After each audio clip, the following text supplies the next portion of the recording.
Okay.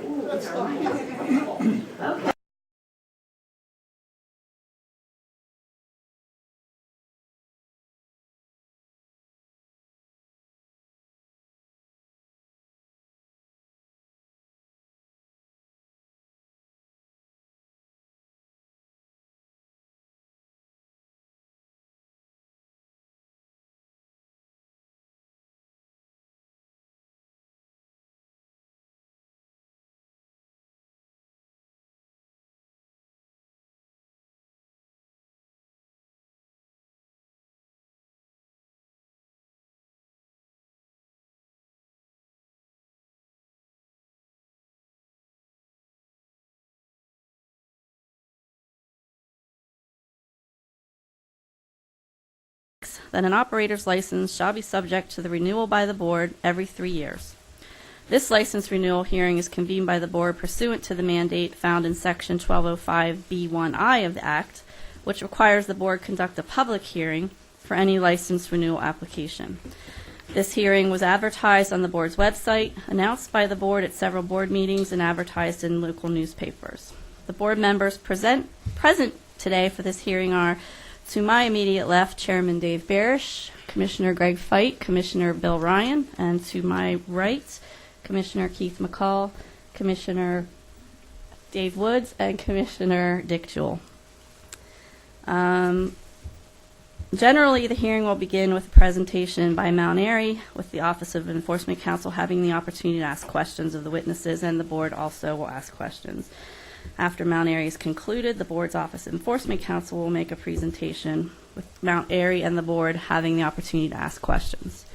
After the close of the testimony and evidence from the parties, those individuals who have registered to speak today during the public comment period will be heard as their name is called. Government officials will have 10 minutes to speak. Representatives from community groups will have 5, and individuals will have 3. Following the close of the public comment period, Mount Airy and OEC will have the opportunity to provide a short closing statement.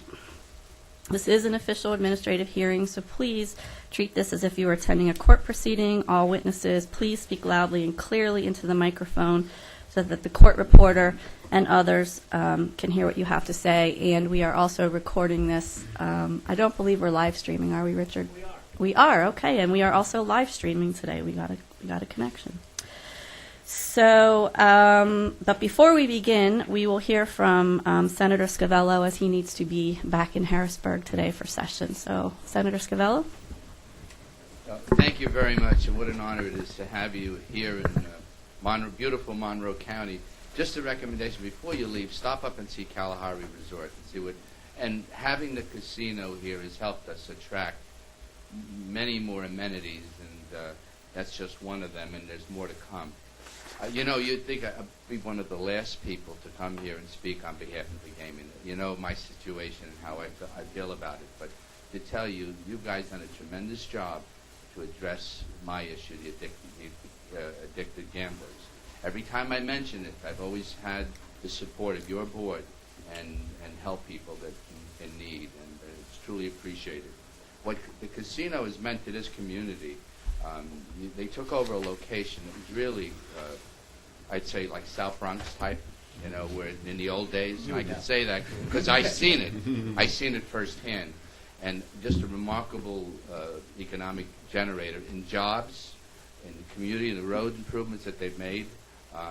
And they do something different than any of the other casinos. I'm sure you're all aware of it, economic development projects, not just here in Monroe, but all of the counties, the border of Monroe, get a piece of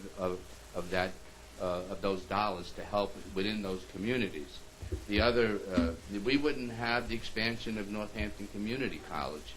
The $2.4 million a year goes to pay for that community college, which is a tremendous asset for us.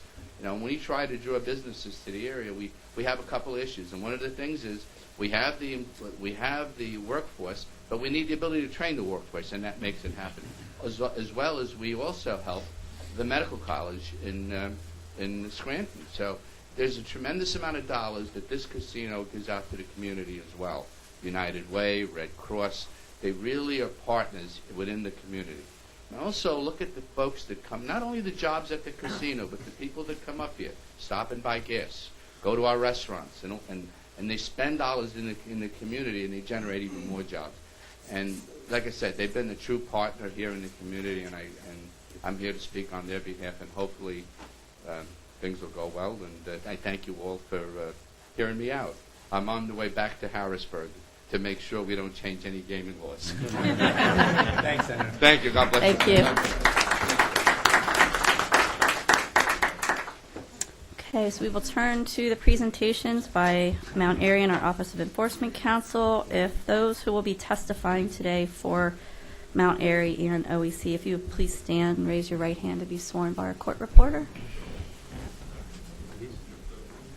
Or could possibly testify. You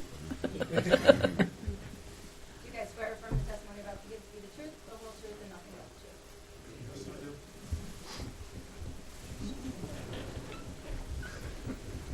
And if you could remember before you speak to say your name and spell it for our court reporter, she would appreciate that. So, Mount Airy, you ready to begin? Yes. Good morning. Michael Sklar, S-K-L-A-R, on behalf of Mount Airy No. 1 LLC.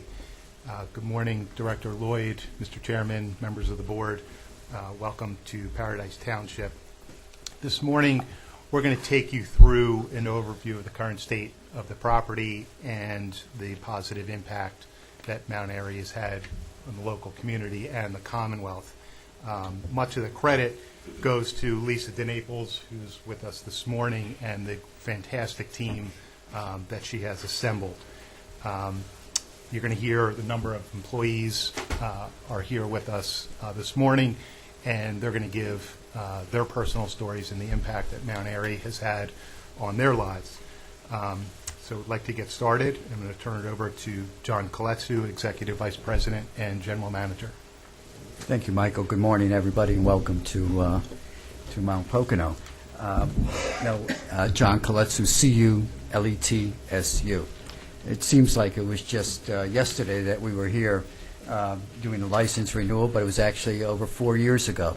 And as we look back at some of the things that we discussed at that time that Mount Airy was looking to do with the property and within the community, some of it was a tall task.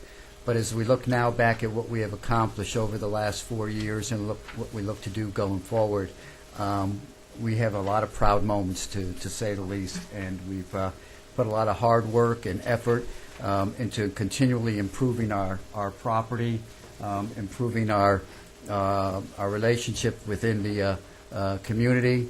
And we really couldn't do it without the 1,100 team members or so that every day give their efforts to create what was the first four-diamond casino resort in the state of Pennsylvania. So we're very proud of what we've accomplished and look forward to even greater things going forward. I'll start with a brief slide presentation, and first just outlining exactly where we are geographically. The property, of course, located in Paradise Township, Monroe County, conveniently located off of Route 80. That's the main corridor of traffic that leads people to the property. The Poconos, of course, is a well-known visitors destination, vacation destination. Over this past year, over 25 million visitors have come to the Poconos for vacation purposes. So. And as the Senator stated, there's been a strong growth of additional amenities and services in the area in the past couple of years. We've, of course, had a Great Wolf Resort nearby us. You mentioned also the additional Kalahari property that recently opened.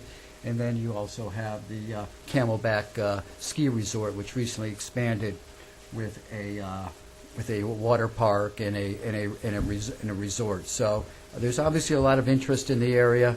The close proximity to major metropolitan areas such as New York, Philadelphia, northern New Jersey are all tremendous assets for us in our location, and being only an hour and a half to 2 hours away at the most. Talk a little bit about where we are as a property as relates to other properties, not only within the Commonwealth, but also in surrounding states. I mean, much is made today, of course, about the competitive nature of gaming, especially in the Northeast sector. We've seen what has occurred in Atlantic City over the last couple of years.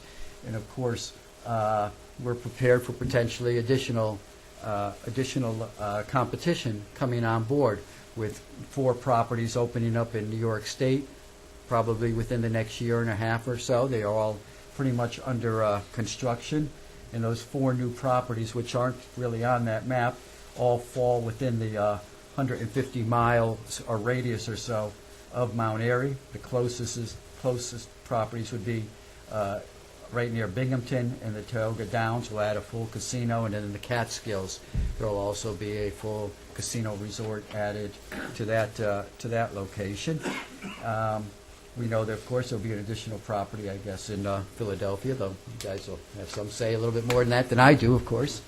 And then, of course, there's the continued growth that is happening in Maryland and some of the other surrounding states. So we certainly are in a very competitive market.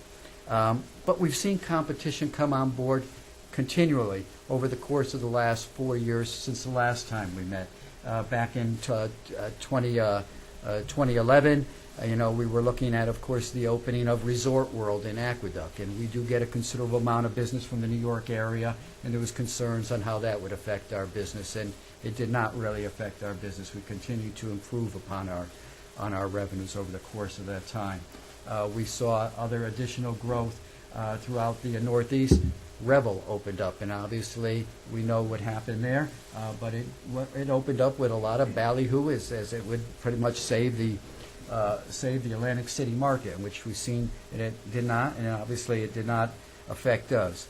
Our 2 primary competitors added hotel room inventory, and we always had sort of this little exclusivity thing, as Mount Airy was the only property in the state at one time that actually had a hotel component to it, and since then, Mohegan Sun and Sands have added hotel rooms to their project. It did not affect our hotel occupancy. It did not affect our average rates. If anything, our occupancy and our rates have climbed considerably over the course of the last 4 years. So whatever might occur in northern New Jersey, obviously, is a potential concern to us going forward. There's talk, of course, on the November 3rd ballot to potentially vote in the opportunity to have gaming outside of Atlantic City. And the 2 most talked about destinations are in the Meadowlands, and the other being Jersey City. And those are areas of the Northeast region that are considerable drivers of business to our properties, and I'm sure my colleagues from Sands and Mohegan Sun will tell you the same thing. That is, an area that we all gain considerable amount of business from, northern New Jersey and in New York City. So, obviously, there would be some concern as relates to, what would actually occur in that market if it does come to fruition or not, and what impact that would have on the market.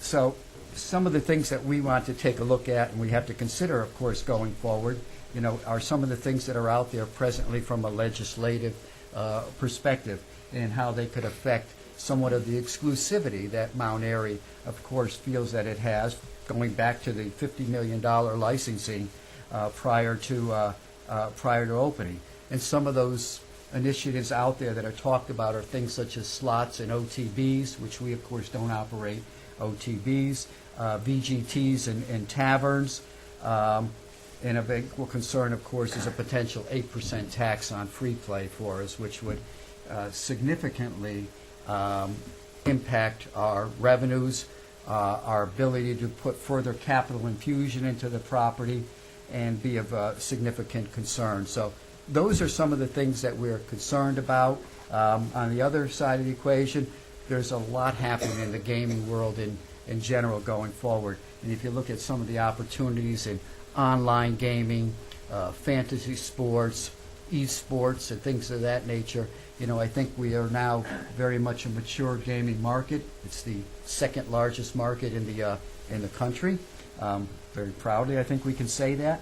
and I think we can, need to step forward and become leaders in some of those initiatives and opportunities that are out there to stay ahead of the game. Race and Sportsbook is another thing that I should mention that probably is the biggest of all the pieces potentially. If we can get that enacted, I know it's somewhat a difficult challenge because it's a federal issue, but it's one that provides significantly potential future revenues to ensure our success going forward in spite of the much of the cross-state competition that we'll see going forward. We'll talk a little bit about our existing gaming floor. We've made some changes over the course of the last few years. We've reduced slots a little bit. We've added table games a little bit. We're very aggressive and continually trying to refresh our gaming floor. Over the course of the past 3 months here, in the first 3 months of 2016, we've added over 100 new slot machines, a capital investment of approximately $1.8 million.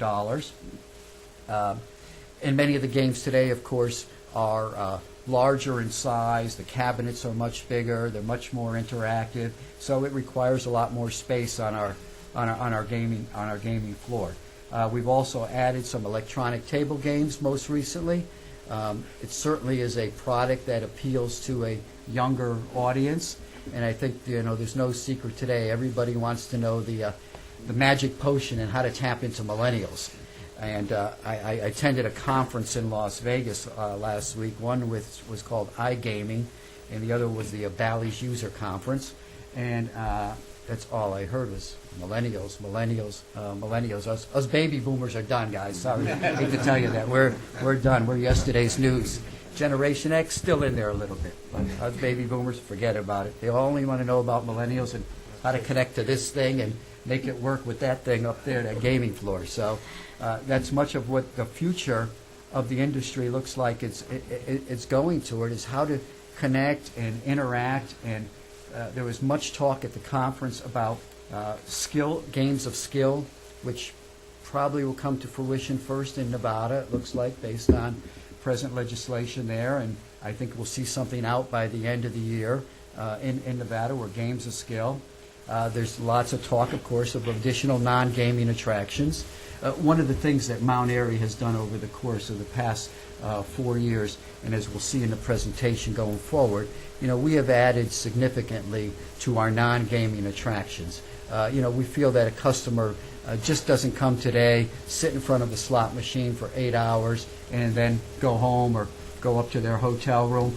They want to be involved. They want to get involved in doing other things, whether it be spa, golf, other types of recreation, fine dining, fun dining, entertainment. So, we have really put a lot of effort from a capital perspective and marketing dollars and bringing all of those additional amenities to the property.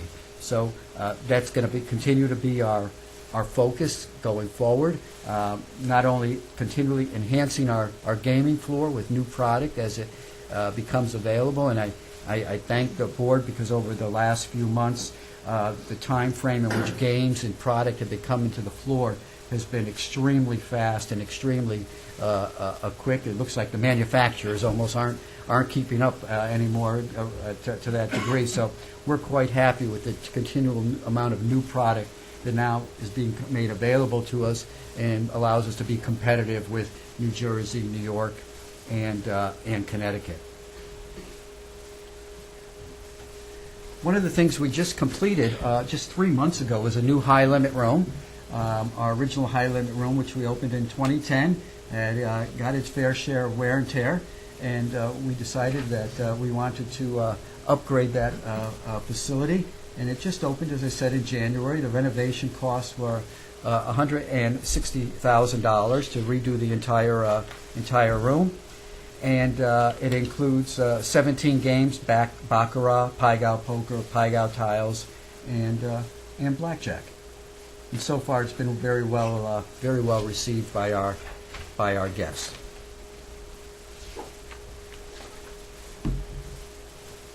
One of the other areas of major capital investment over the course of the past year and going into the remainder of this year is a complete renovation of every one of our guest rooms and suites. And I've got up here a couple of slides. We'll show you what our new rooms look like. And as you can see, very modern decor. And it just to go back for a second, it just even was not really even a cosmetic upgrade, if you will. We didn't put new bedspreads or just new curtains. This was, for lack of a better word to use, it was a gut job. Floor to ceiling, floors changed out, wall coverings changed out, mattresses, bedding, everything in the room was completely changed out completely. So the renovation is ongoing. We'll shut it down for a few months during the extremely busy summer months because we just don't have the we have too much occupancy. Our occupancy is so high that we just don't have the vacancy to do any room renovations, and then we'll commence again in the fall and be finished by the end of the year. So the total cost on the renovation is approximately $5 million in capital to bring our rooms up to the next level. And as I stated earlier, we just last month received our 6th Four Diamond award, and a lot of it has to do with the ownership's commitment and continuing investment in the property and ensuring that we keep the highest level of standard possible for our clients. So we have 3 room types at the property. We have a regular king room, which is about a 385 square foot room.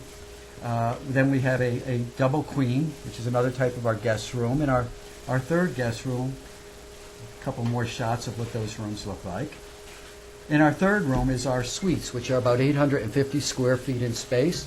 And we have 25 such rooms as this, with the separate bedroom, separate living room, of course. Very spacious, comfortable. Most of the rooms have a great view of the lake and the golf course. They're used, obviously, predominantly on weekends by our player development team for our high-end casino customers. And then we also sell those rooms on a weekday basis also at pretty good average rates. And once again, these rooms were completely redone also, floor to ceiling entirely, as well as, in addition, we also upgraded the bathrooms in all of the rooms and all of the showers and the fixtures with new flooring, new tiling, and as you can see, quite spacious and comfortable with marble countertops in all of the rooms. And one more shot of the bathroom upgrades. Let's move on a little bit to food and beverage. And I got to appreciate that I look around, I see a lot of Starbucks and in the room here. So hopefully that was purchased at the Mount Airy Starbucks outlet. I don't know where there's too many others around here. And anyway, so one of the things that we wanted to do over the course of the past couple of years is upgrade our restaurant offerings. We are in a society today that everybody loves labels and they love brands.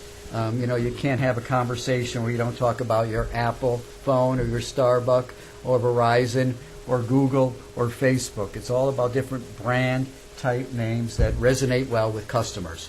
And, of course, prior to 2010, we didn't have table games. But once we implemented table games, our customers started to change a little bit. We started attracting a lot more customers from northern New Jersey and from New York City. And with that, a customer was looking for a little bit different experience. So we wanted to go out and bring food and beverage options to the property that would be highly recognized by our customer, as well as be a marketing draw. One of the first things we did is we contracted with a guy named Guy Fieri, who's pretty popular these days. I don't think there's a more recognizable celebrity chef in television today. If you turn on the Food Network, he seems to consume about half of the programming time on that network. And we have opened a new 24-hour Guy Fieri's Mount Pocono Kitchen just a little over a year ago. And it's a very eclectic menu, fun type stuff on there. Guy will actually be making an appearance at the restaurant on the property later during the summer at the end of June, and we'll do some things coinciding with the NASCAR race events that are taking place out at the raceway along with Guy, so we're looking forward to doing that. The other new restaurant that we added was Bistecca by Il Molino. Il Molino, of course, is recognized as one of the premier restaurants in New York City. It has been there for years. It has a great tradition and reputation. They have 4 restaurants in New York City now, and if you go on Open Table or one of those booking sites, it's hard as heck to get into there. So we think the Il Molino name is a great brand name to add to the Mount Airy lineup and help bring in customers. It certainly is appealing to our casino player development department, where the hosts, can go to customers who might be accustomed to going to those more higher-end restaurants. They can now sell this as an additional amenity to our customers. We also just added, in the course of the last few months, Lucky 8 Noodle and Sushi Bar. This is an operation that has 32 seats to it, and once again, it helps us appeal to a couple of demographics. We do have a Asian player development team, and it certainly appeals to the Asian customer. And we also added a sushi component, which appeals, of course, to that younger millennial customer, the kind of party guest who comes in frequently enough, wants to go to the nightclub, see the show, have some sushi. We, of course, continue to operate our buffet, which we also just recently renovated, 325-seat buffet. And the buffet, of course, is a standard, certainly for our slot customer, which is the bread and butter, no pun intended when you're talking about a buffet, but it is the bread and butter of your gaming operation, the slot customer, and our buffet does an extraordinary job in catering to that customer. A couple other smaller outlets that we also have presently. We have a candy store for those who want to indulge in some rich chocolate, and then those who begun to feel a little bit guilty can go over to the yogurt and juice bar, which is Red Mango. And Red Mango is a national chain.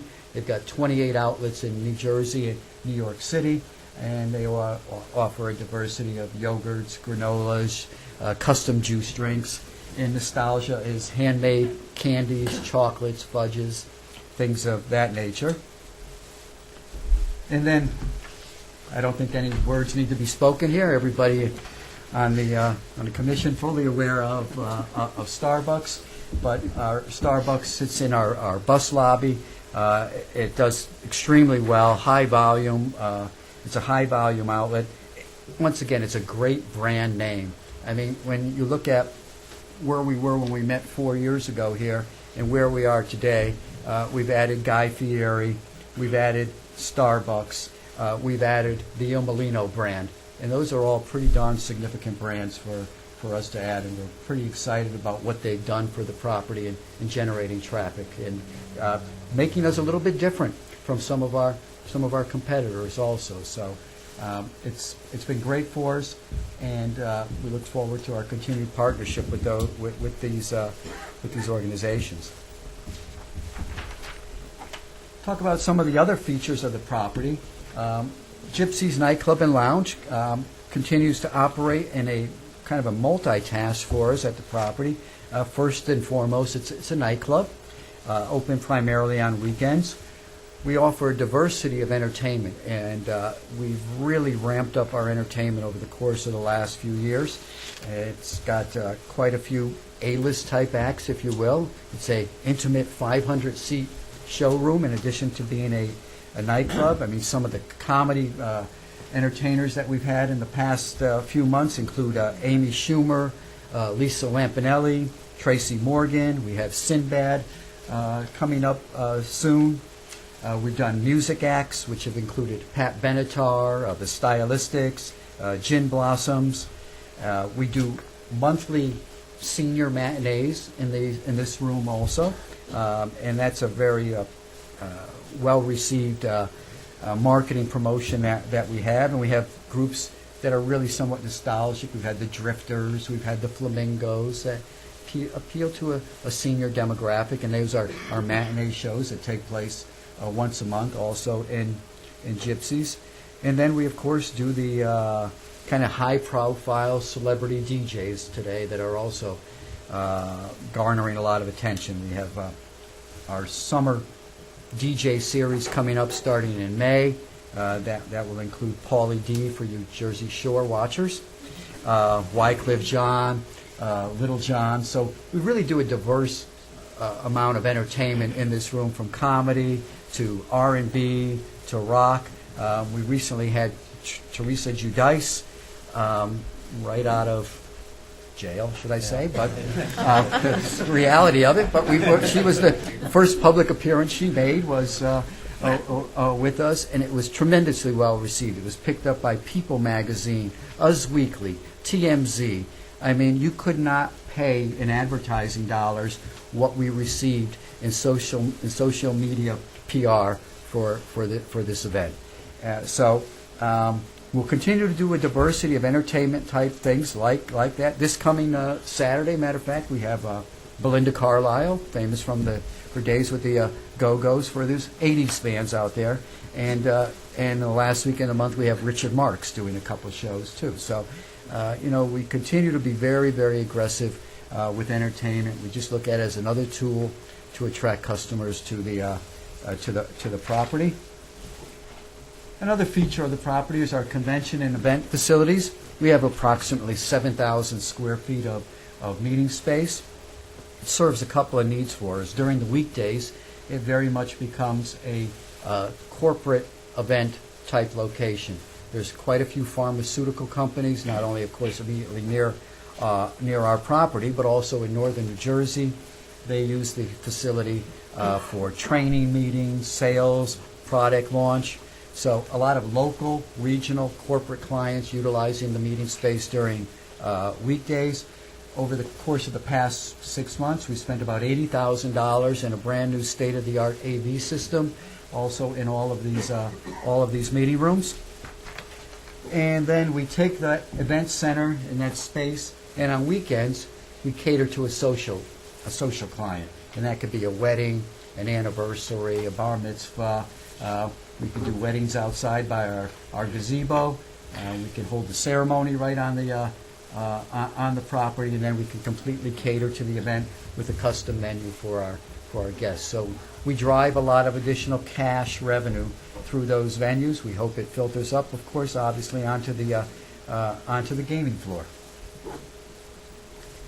Our spa and fitness center is really unmatched by anything else in the immediate area, and really among the properties here in the Commonwealth, the gaming properties. It's a 16,000 square foot facility.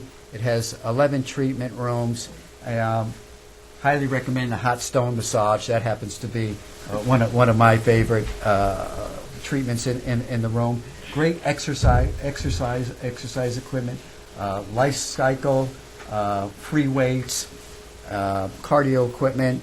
So an array of different things that are available in the whole spa and fitness center. Skin treatments. We also have a hair styling salon.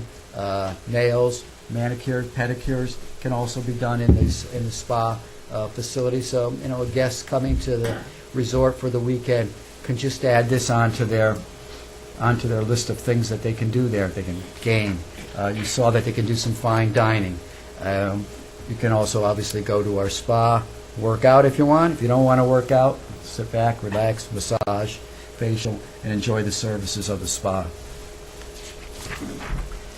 The next slide I want to show you is something we've been talking about for a long time, and it came to fruition in May of 2014, and it was a $6 million project. It's called Get Wet. It's our ultra pool. It's a 51,000 total square foot facility, indoor, outdoor pool, full service restaurant, bar, exterior fireplace pits overlooking the lake and the golf course. There are cascading waterfalls throughout the pool, and it accommodates up to 750 people within the pool decks itself, and another 750 or so on the grass area. So we could put about 1,500 total people in the space. And I don't know if there's words that I can say that really do it justice. I would really highly recommend that if your time permits after this or any time in the future, that you come over and see what this facility is, because people are just awed by it when they walk through the doors and they see how this facility came out, and there's an even better shot of it. One of the other things that we have done with Get Wet is during the summer weekends, we've turned it into one of those sort of cool, trendy ultra pools, and we use these celebrity DJs that I mentioned before to perform here, and it's been extremely well received. So please come by and see Get Wet and what it's all about, because it's really an extraordinary facility. And then, of course, we have golf. We're not playing golf today. We did open the course up in March. We had such a nice mild winter. We said, let's open golf a little early.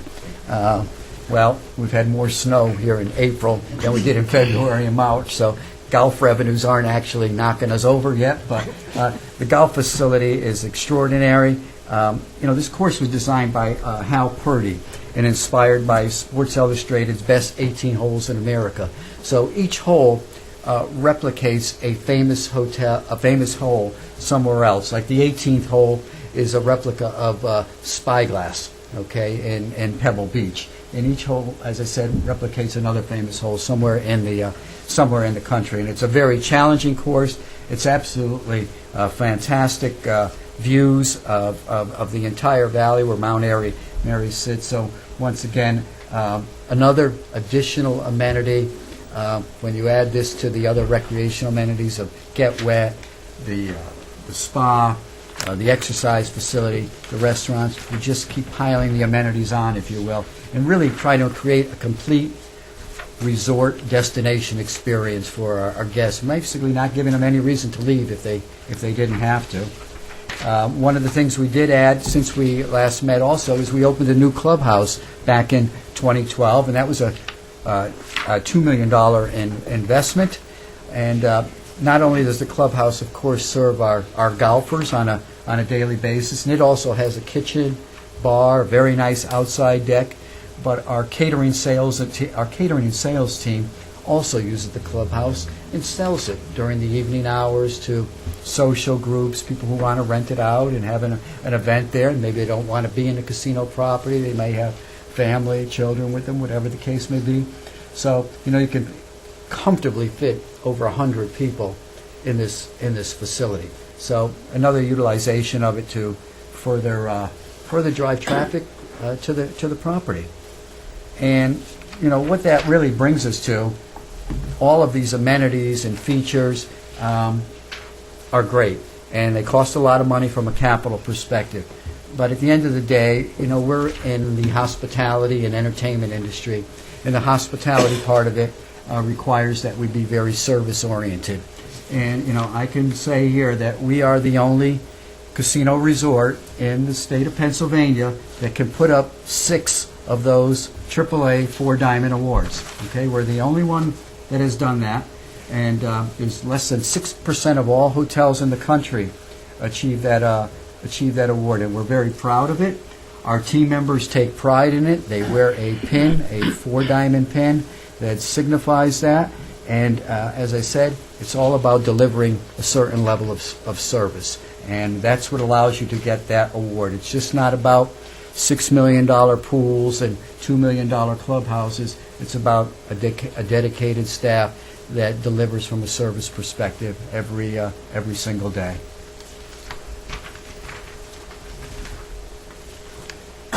Let's move on a little bit and talk about some of the commitments that have been delivered over the course of over the last year. Primarily, we'll talk about, and along with Tina Jones, our Executive Director of HR, we're going to talk about the economic impact. Our team members, some of us have joined us today. We thank them for coming out, and some of the things that we've done in the community. Going first, let's look at the overall economic impact of Mount Airy through the end of 2015. The total gaming tax generated was $791 million, including $111 million in local share tax during that time frame. Additional taxes paid were over $28 million in property taxes, which makes Mount Airy the largest property taxpayer in Paradise Township in Monroe County, and another $16 million to the Commonwealth. And going to go off the grid here for a minute. I know Michael and Lisa are probably cringing, but you know, I found an article that was in the internet, and it dates back to early 2000, and it talks about the Mount Airy Lodge that once sat where the existing Mount Airy Casino Resort now sits. And it's very interesting. I'll just take a minute just to read a couple of lines. And it says, throughout the 1980s, the place was in a steady decline. Complaints about dirt in the rooms, blocked plumbing, and splintered wood on the balconies became more common. Linen and furnishings steadily became dirty. Bugs were found throughout the carpets, and in the pool water was full of leaves and dead insects. In addition, the bills weren't getting paid either. By 1999, the company owed $46 million to unsecured debtors, to 400 creditors, and the financial vultures were circling. And then the article just goes on to say that the resort filed for Chapter 11 bankruptcy. Mount Airy Lodge, the Stricklands, and Pocono Gardens were sold off at a sheriff's sale, and shortly after they closed their doors. You know, the picture I've painted here, looking at our property and what the DeNaples family has created, and just to think, you know, back to about 2001, there was no property, it was closed, there were no jobs, there were no tax revenues, and there was no community involvement anymore. So, you know, looking at these numbers today, from what was just back to early 2000s, is pretty significant, to say the least. A little bit about the economic impact since the casino opened. Salaries, wages, and benefits paid to employees, $185 million since opening. Gaming service providers, $295 million over the course of the past 8 years. Included among that is minority and woman-owned businesses at $37 million, a little over 10%, obviously. Local business entities, over $69 million, and that's primarily Monroe, Carbon, Lackawanna, Luzerne, Northampton, Pike, and Wayne County, so they are all the immediate counties surrounding our property. And then PA business entities in general, $147 million in service providing dollars spent.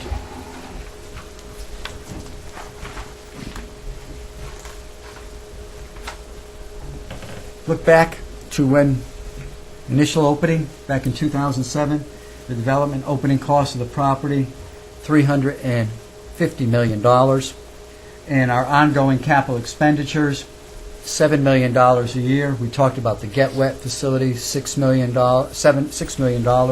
We talked a little about the room renovation, over $5 million in completing that project. The golf and clubhouse, $2 million. And very importantly, continuing to reinvest in our gaming floor or product, where we're averaging approximately about $2 million a year in reinvestment in gaming floor product.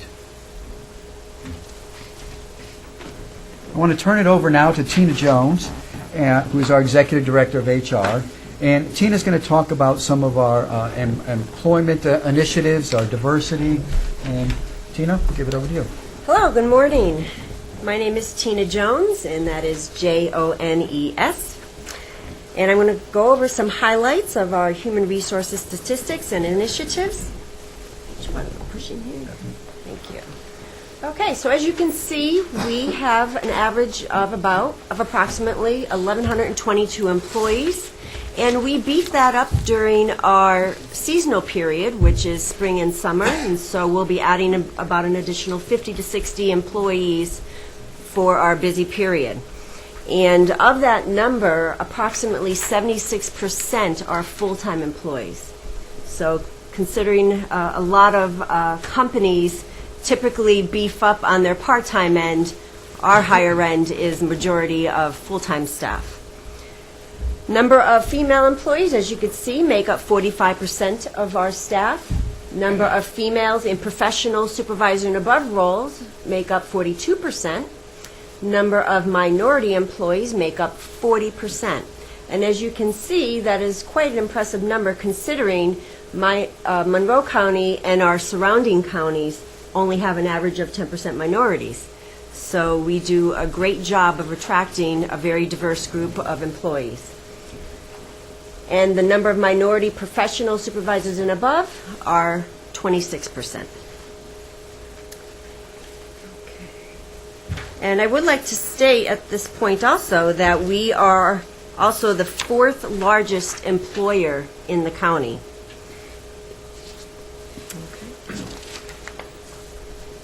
The number of regional resident employees is 94%, and the number of PA resident employees is 95%. So again, very good numbers there as well. We like to focus a lot of our efforts regarding recruitment as much locally as possible. We do a lot with East Stroudsburg University and Northampton Community College. We go to several job fairs at each of them every year. We participate in as much activities as whatever they invite us to, we're there for them. And so as you can see, several job fairs. We also are we're a member of their student advisory board. We present to their hospitality class at East Stroudsburg University.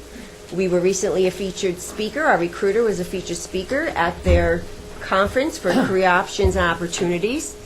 Our recruiter is also an adjunct professor there. And we participated in the hospitality alumni mixer at Northampton. And also they requested for us to do a couple tours for them. Northampton did, and also East Stroudsburg. So their culinary students as well as their hospitality students were interested in touring our facility. So we worked with them and we had tours for, I believe it was over 50 students. And so that's where we get a majority of our applicants, through the colleges and when they graduate, and also for our seasonal staff. But we also, as you can see, we do a lot online. And, actually I want to mention we also do our own on-site job fair.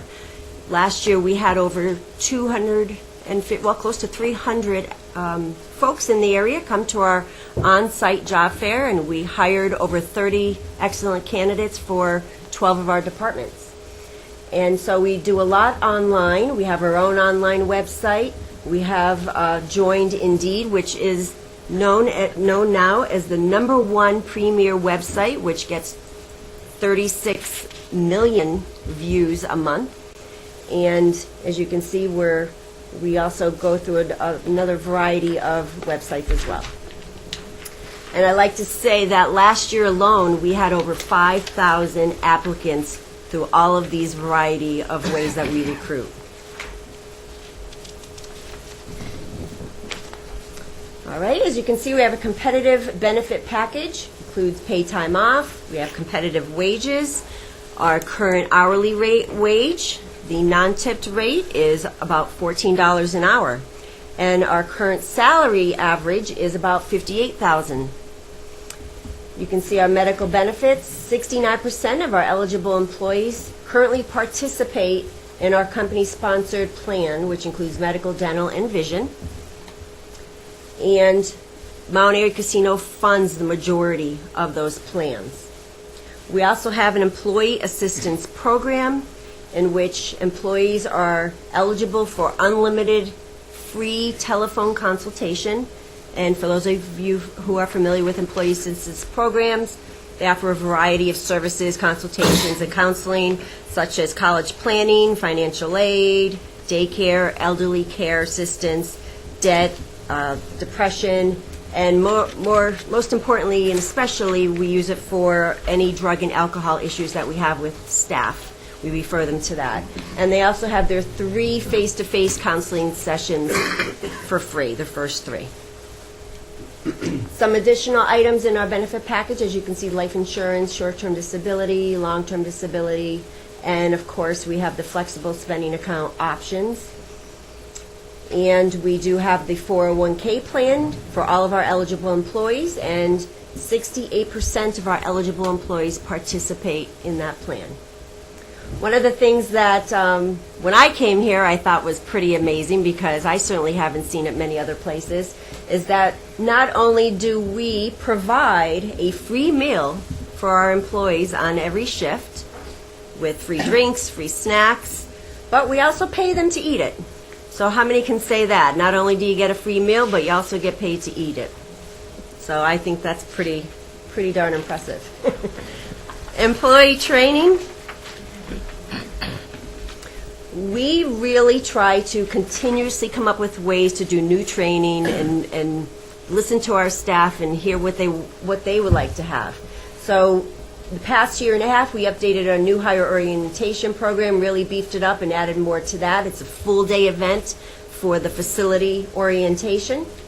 We added employee property knowledge days. So as you saw through John's presentation, we've been doing so many new things at the facility that we've heard from our employees, wow, we hear lots going on, but we're always working and we don't get to see that. We don't get to see the rooms. We don't get to see the pool.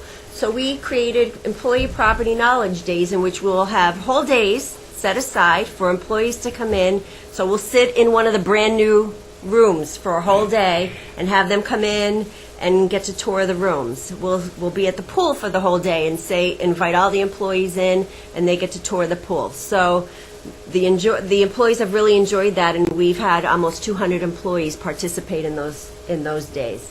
We also have had all of our staff go through guest training, and that is something that we do every year. All of our staff go through compulsive gambling, and as you can see, there's also a full variety of leadership training and first-line staff training that we also continuously do throughout the year. We try to do fun things as much as we can. I mean, everyone likes to work for an employer that is also fun to work for. So as you can see, we do an annual summer barbecue. And at each of these events, we also give away tons of prizes. So we do our fall golf tournament, our annual holiday party, which we hold in our brand new pool area, which the employees really enjoy. We also give an annual holiday gift card to every single employee. And we implemented a UROC program a couple years ago, and that is to recognize our staff for doing a great job, above and beyond, excellent customer service. And so that program is something where, they would be eligible for a free lunch. They'd be put in a drawing for gift cards for $250, and they'd be eligible for a closed parking space. And every single employee who gets nominated gets recognition on our UROC board. And just to give you an example, this first quarter alone, we had 200 employees nominated by managers. So that has gone over very well. I just wanted to mention also our local community business discount table, and that just also shows our commitment to the community, because we constantly hear from other local businesses in the community as to how can we promote our business to your staff and give your staff discounts and promotions as well. So we created a local community business table right in the back of the house where the employees are, next to the EDR, and anything a business is willing to give us to promote and give discounts and promotions to our staff, we display it on the table, and they're welcome to participate in any of those. And I'm going to go right down to the bottom here to our Employee Sunshine Fund. That is a company-funded fund, really, for lack of a better word there. And we have a committee of peers, and actually one of them is right next to me, Giovanni. He is on our committee, and we evaluate employee hardships when they're brought to our attention by their managers. So any employee who's going through any type of difficult hardship would be brought to us, the committee reviews it, and we determine how much from the fund that we will approve for them, and we can do anywhere from maybe $500 to $2,500 for that employee. Okay, so now we're going to talk with some of our outstanding employees, and they're going to talk to us about some of their personal stories. And we are going to start with Desi right over here. Desi is one of our supervisors in our food and beverage department. Good morning, everyone. My name is Desislava Dimitrova. That is Desislava Dimitrova. I've been employed on Mount Airy Casino Resort for almost 9 years, and that is since it first opened. I started as the lowest level cook 3, and I worked my way up to a management level right now. I'm now one of the chef supervisors at Mount Airy Casino Resort, and my time at Mount Airy has proven to be an invaluable experience in my growth as a chef. At this moment, I have made countless friends which helped me grow into my current position. And Mount Airy has provided me and my family with a better life for all these years. And Mount Airy provides also countless jobs for many other families and small businesses in the area. And I hope to continue my career and grow and move up for the years to come. Thank you. Thank you very much. All right, and next we have Giovanni Escalante, and he is a housekeeping supervisor. Hello, my name. Oh, I'm sorry. I'm sorry. Hello, my name is Giovanni. Is that working? Yeah. Hello, my name is Giovanni Escalante. Jovani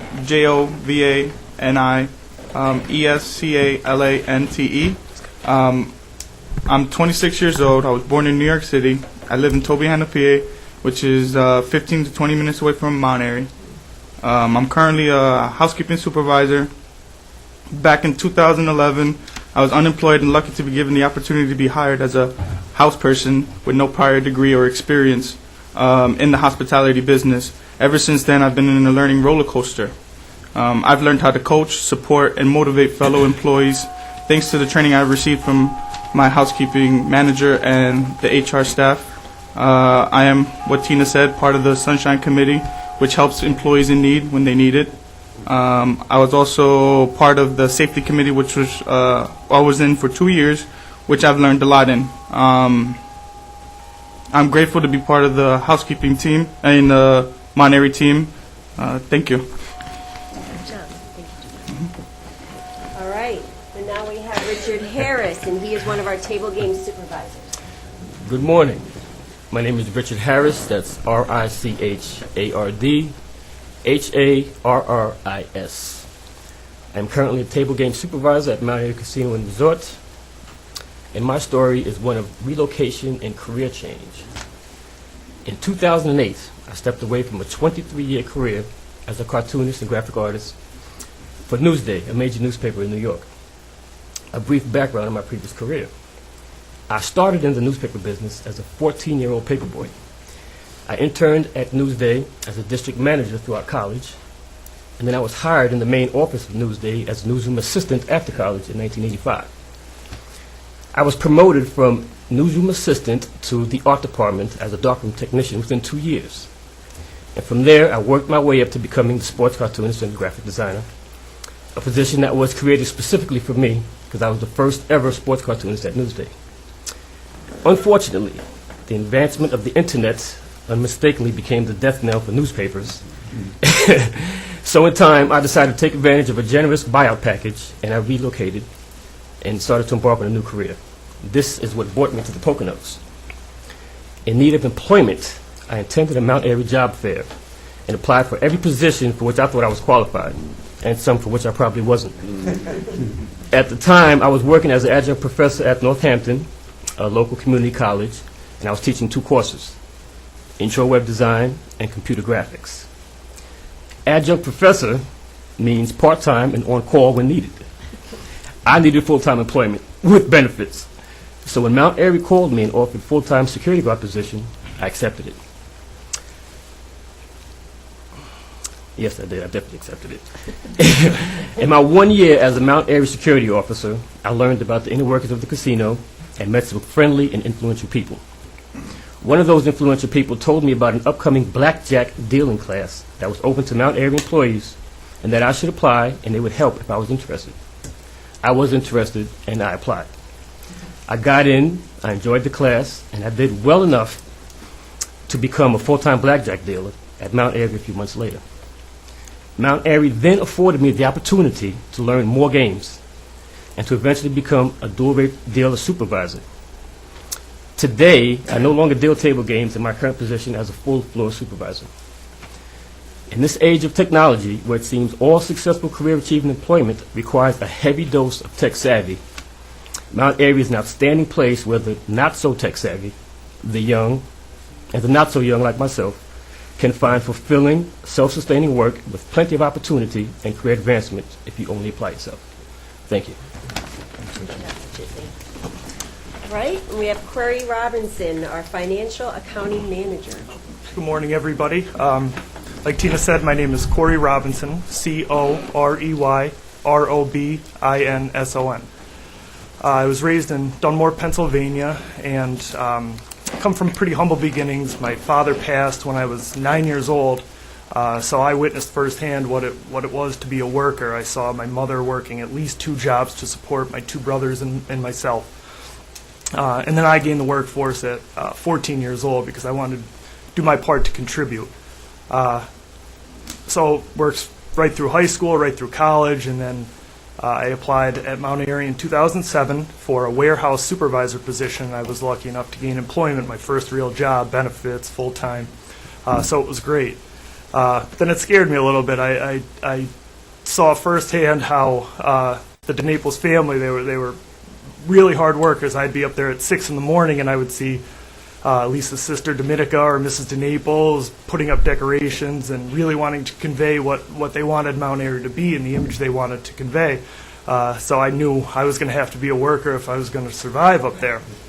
So, like I said, I just did my absolute best, and I realized that I couldn't work in the warehouse. It wasn't sustainable. It was just too much physical labor. So I decided to go back to school. And what really surprised me was the family atmosphere that was present at Mount Airy. Once I gained acceptance to the University of Scranton's MBA program, I received a personal congratulations from Lisa herself, and not only her, but everybody throughout the building who knew that I was going back to school to better myself. Everyone congratulated, wished me the best of luck. 2 people in which that were really important that also congratulated me were our late CFO, Ed Granci, which, side note, he passed in early February. He was a really great man, great leader, great teacher, and we do miss him every day. But also my current director, Pat Burke, he congratulated me as well. And those 2 actually, throughout my schooling, they asked me how it was going, how it was doing, what were my plans after I graduated. And while I didn't have a necessary plan in place of what I was going to do, I'd cross that bridge when I got to it. But I sort of thought that I would have to go into public accounting and kind of work my way up. But as luck would have it, an accounting position became available at the end of upon my graduation. So I didn't think I was going to get it. No experience, no nothing. So I interviewed with Ed and I interviewed with Pat, and they had a previous relationship with me as being the operations, being the warehouse supervisor, and they saw how well I did in school and how devoted I was to my position, so they gave me a chance, and I was really honored that they did that.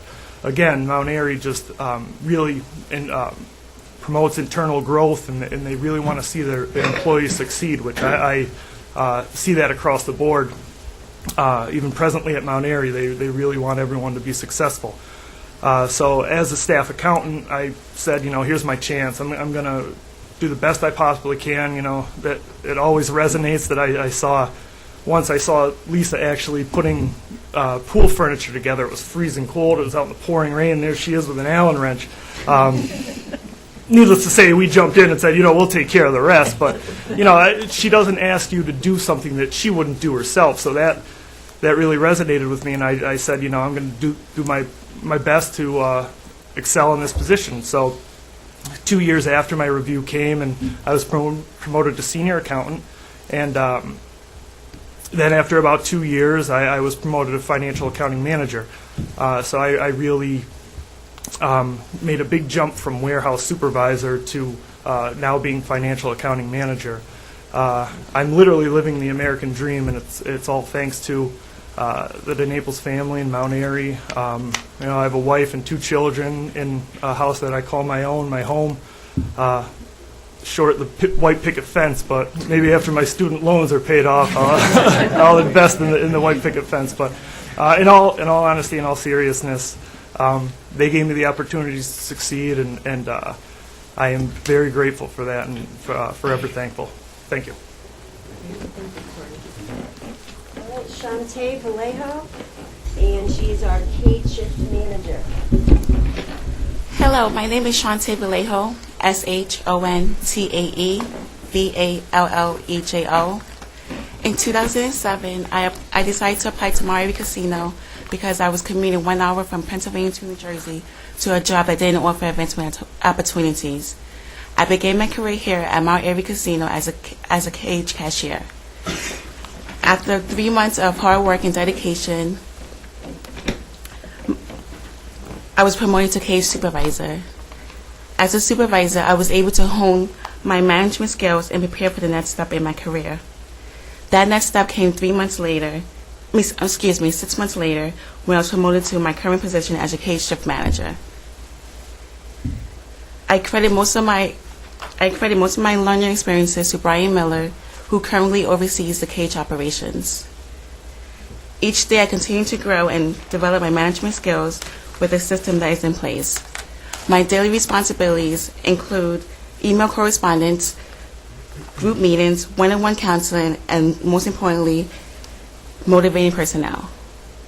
I want to personally thank the Naples family for granting me this opportunity to work for this company.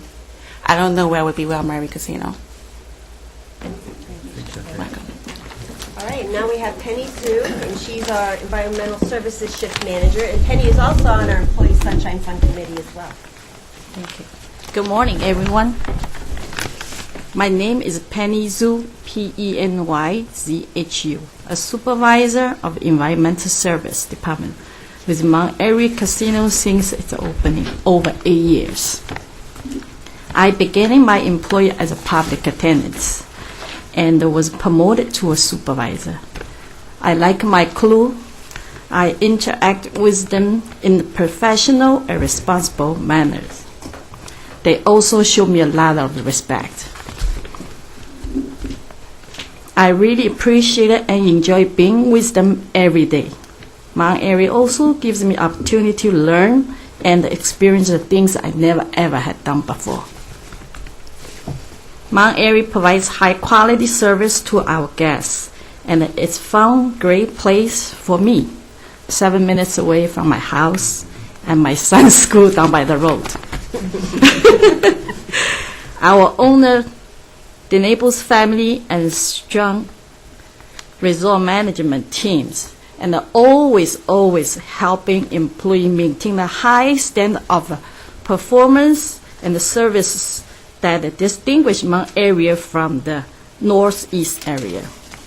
Mount Airy has the best ability to make the resort as a 4-diamond facility in 6 years. Mount Airy maintains a good work environment, treat all employees with the respect. Thank you very much.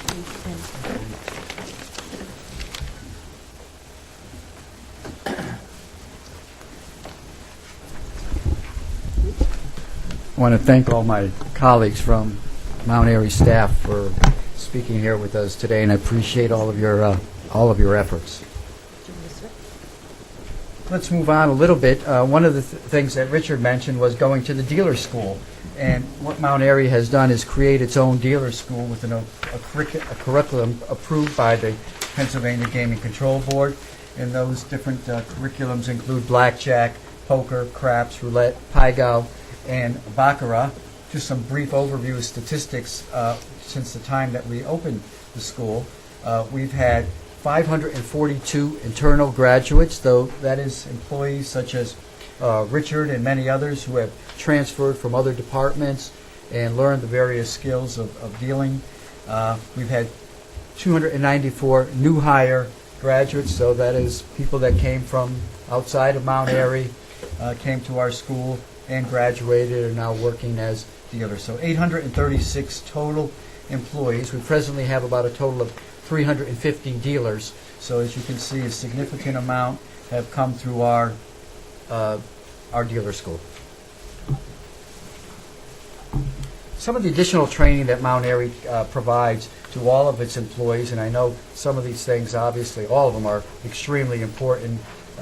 Compulsive and problem gaming is one of the single most important, and even the senator referred to it, obviously, as being very important to him, and we take this, obviously, very serious also. It is, of course, mandatory that all of our employees go to the annual compulsive gaming training class. It's usually held in October at our property, October or November. It is a stipulation of continued employment. If you don't attend or for whatever reason, you cannot go back to work. You have to take this course. The course is initially provided over a course of 4 days by an outside representative from the Association of Compulsive Gaming. And then we make a DVD of the class, so any new hires, of course, don't have to wait till the next class a year later. So this is absolutely mandatory. We, of course, also have our compulsive gaming meetings regularly. They consist of various members of our executive staff that take place in that. Ramp training, which is responsible alcohol service, that is also completed yearly for all of our food and beverage department and security department employees. This, once again, is an outside instructor that comes in and provides for this class, conducts this particular class. CPR training is, well, let me step back, I'm sorry. Let's go to underage gaming, something that, of course, is extremely important also. We realize that this will always be an ongoing issue with minors trying to get access to the floor. It's obviously an area where we have great concern because there can be some financial circumstances that could occur as a result of that.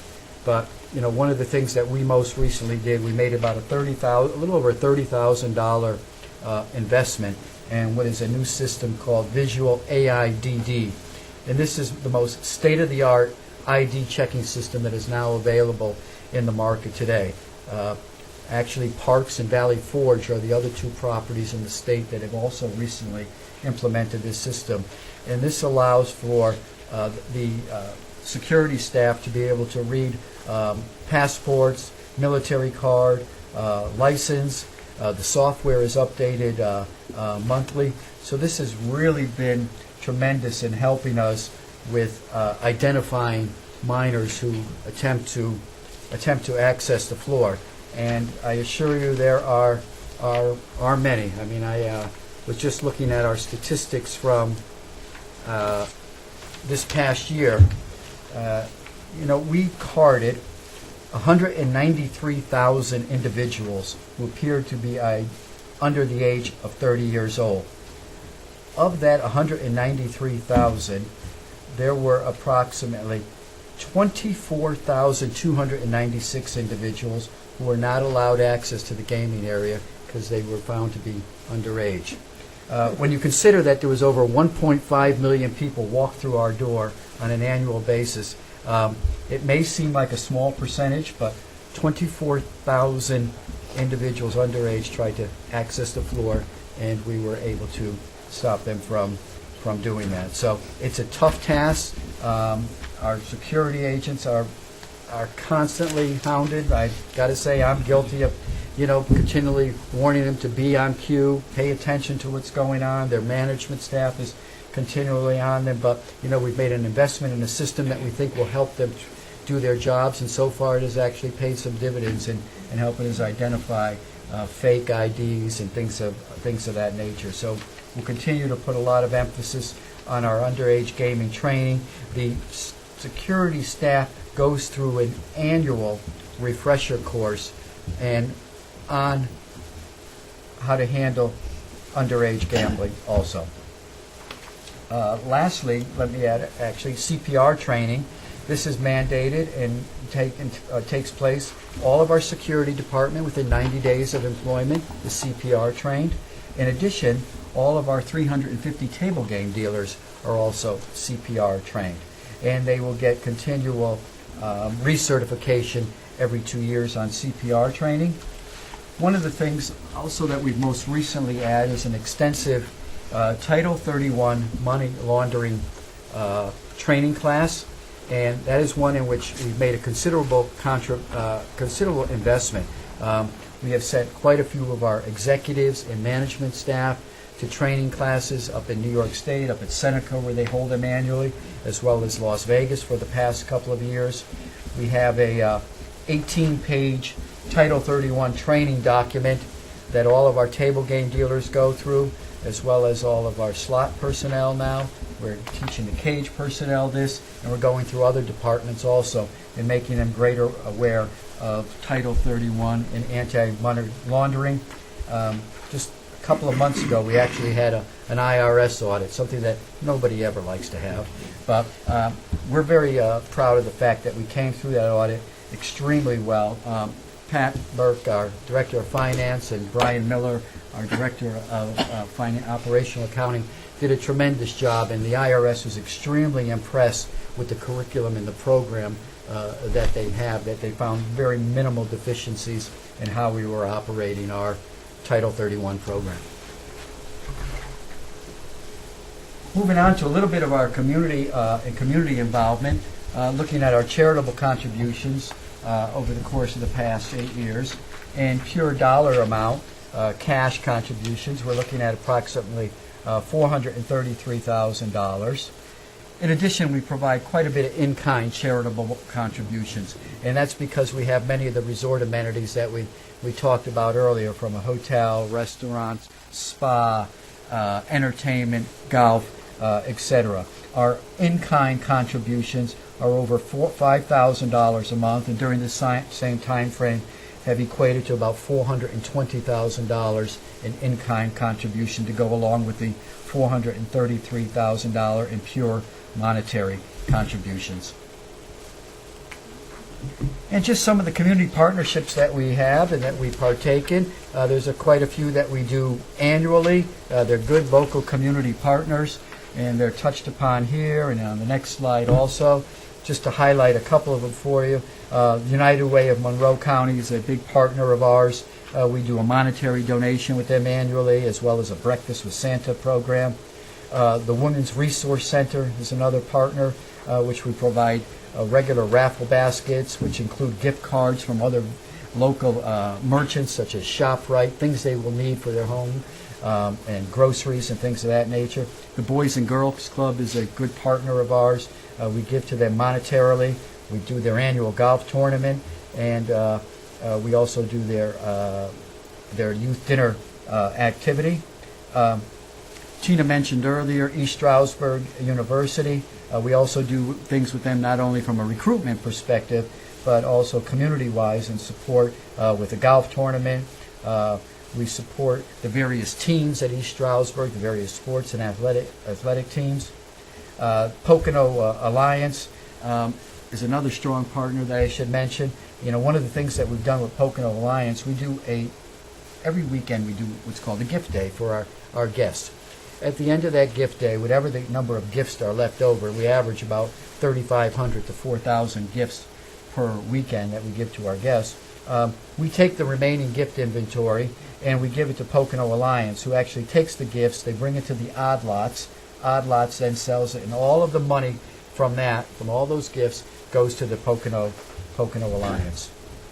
And then Pocono Mountain Energy Emergency Services.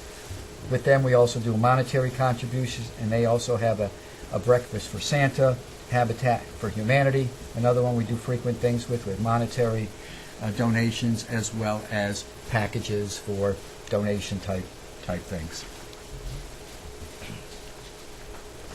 And let me kind of end my part of the presentation with a video, if I could. It's a very short video.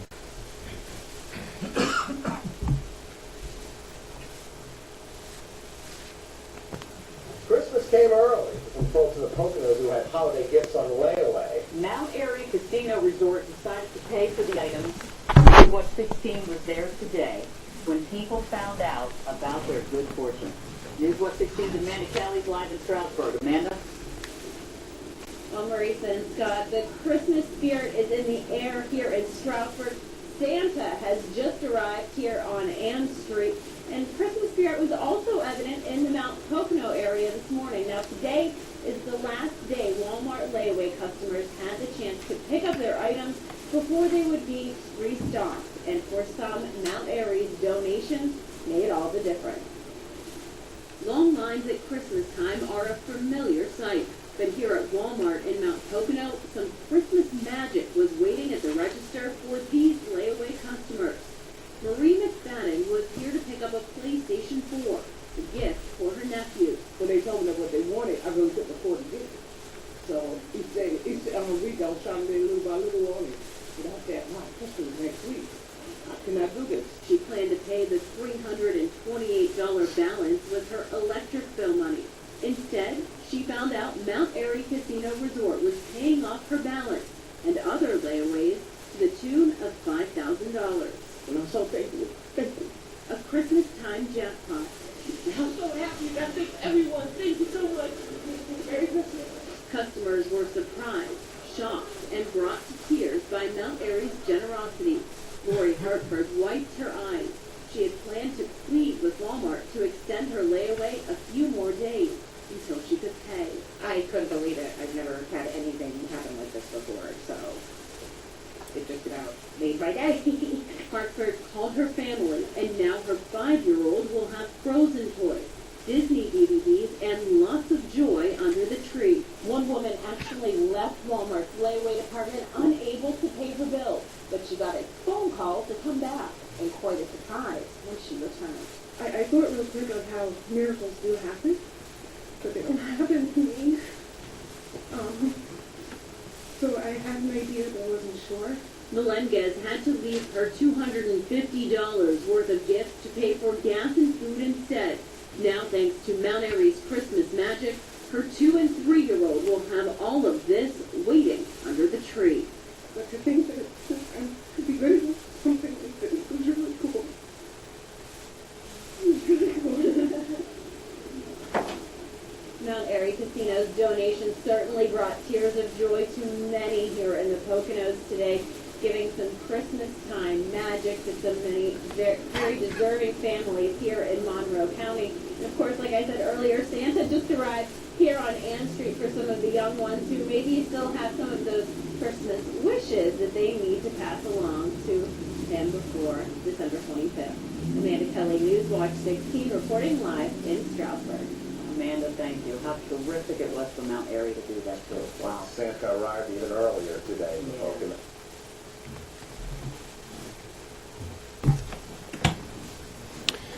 That ends our presentation, and of course, we're available for any questions the OEC or the board members may have. Okay, I will turn over to our Office of Enforcement Counsel. Good morning, David Tepper, TEPPER, Assistant Enforcement Counsel with the Office of Enforcement Counsel. Are there any plans to change the size or footprint of the gaming floor? David, no, not at this time. Our floor is a little bit maxed out, to be quite honest with you, but there's no immediate plans to change the gaming floor. With that being said, with all the potential opportunities going forward that may occur, race and sportsbook if it comes to fruition, daily fantasy sports, esports, of course we'd have to look at those options. Turning to the Get Wet pool area very briefly, are underage and self-excluded patrons able to access the pool area? Underage can access the pool area when they're with a parent as hotel guest only. During the hours when Get Wet is open as a nightclub, no, they cannot. And Mount Airy has 3 liquor licenses. Which liquor license does the Get Wet Pool area operate under? The hotel. Turning to slide 28. Okay. Can you discuss current capital plans? Are there any future plans for capital improvements, either renovations or new projects? Well, for the remainder of this year, we will continue to complete our hotel renovation project. Looking forward to next year, there of course will be the need to upgrade additional slot product, and we look to expend, of course, approximately $2 million or so per year in upgrading our slot product. There will be some additional needs, I would be sure, in the IT area, as our IT infrastructure is about 8 years old, and technology, what it is today, obviously requires some additional investment. So, we'll make Cisco richer than they are. But, the reality of, other than that, we will look at some of the basic cosmetics of things that need to be done with the property that it's now 8 years old, as we continue to reinvest in those areas that need to be done. Thank you. Turning back to slide 26, you note that there's been $791 million in total gaming taxes generated. Do you know an approximate breakdown between slot and table games? Slots approximately 95%.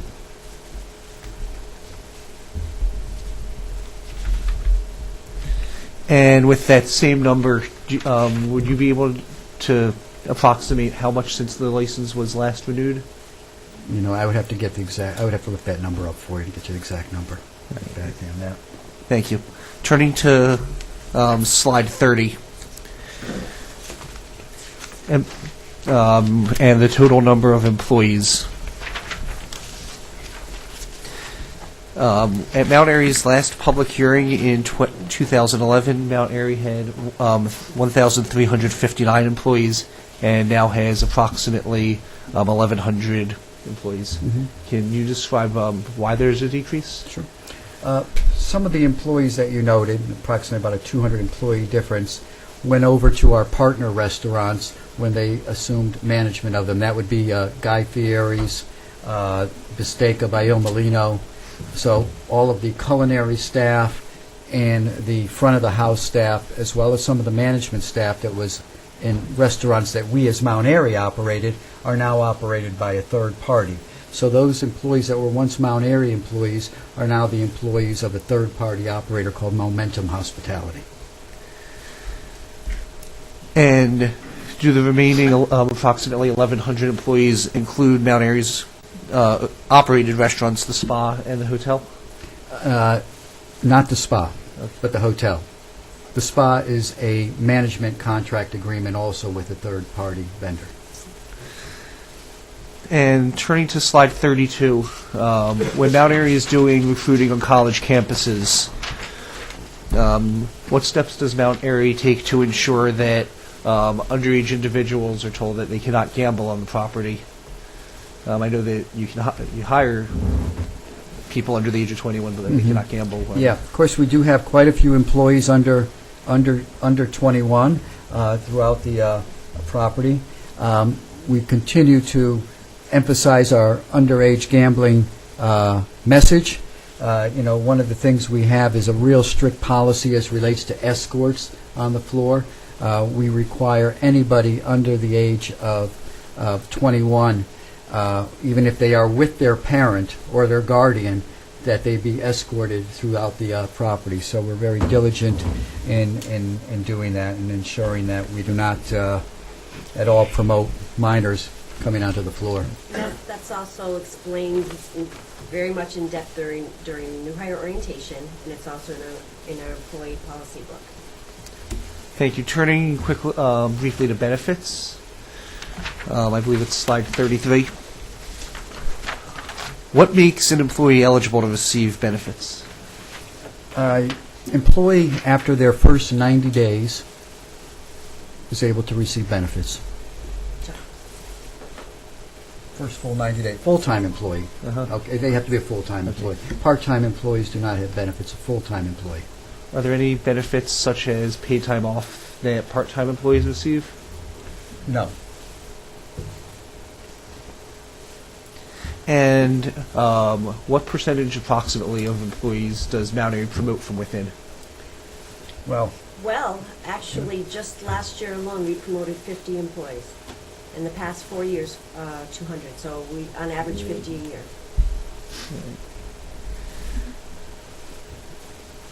And that is all the questions the Office of Enforcement Counsel has.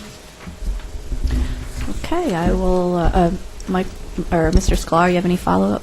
I do not. Okay, then we'll turn to board members. Shall we start the far end with?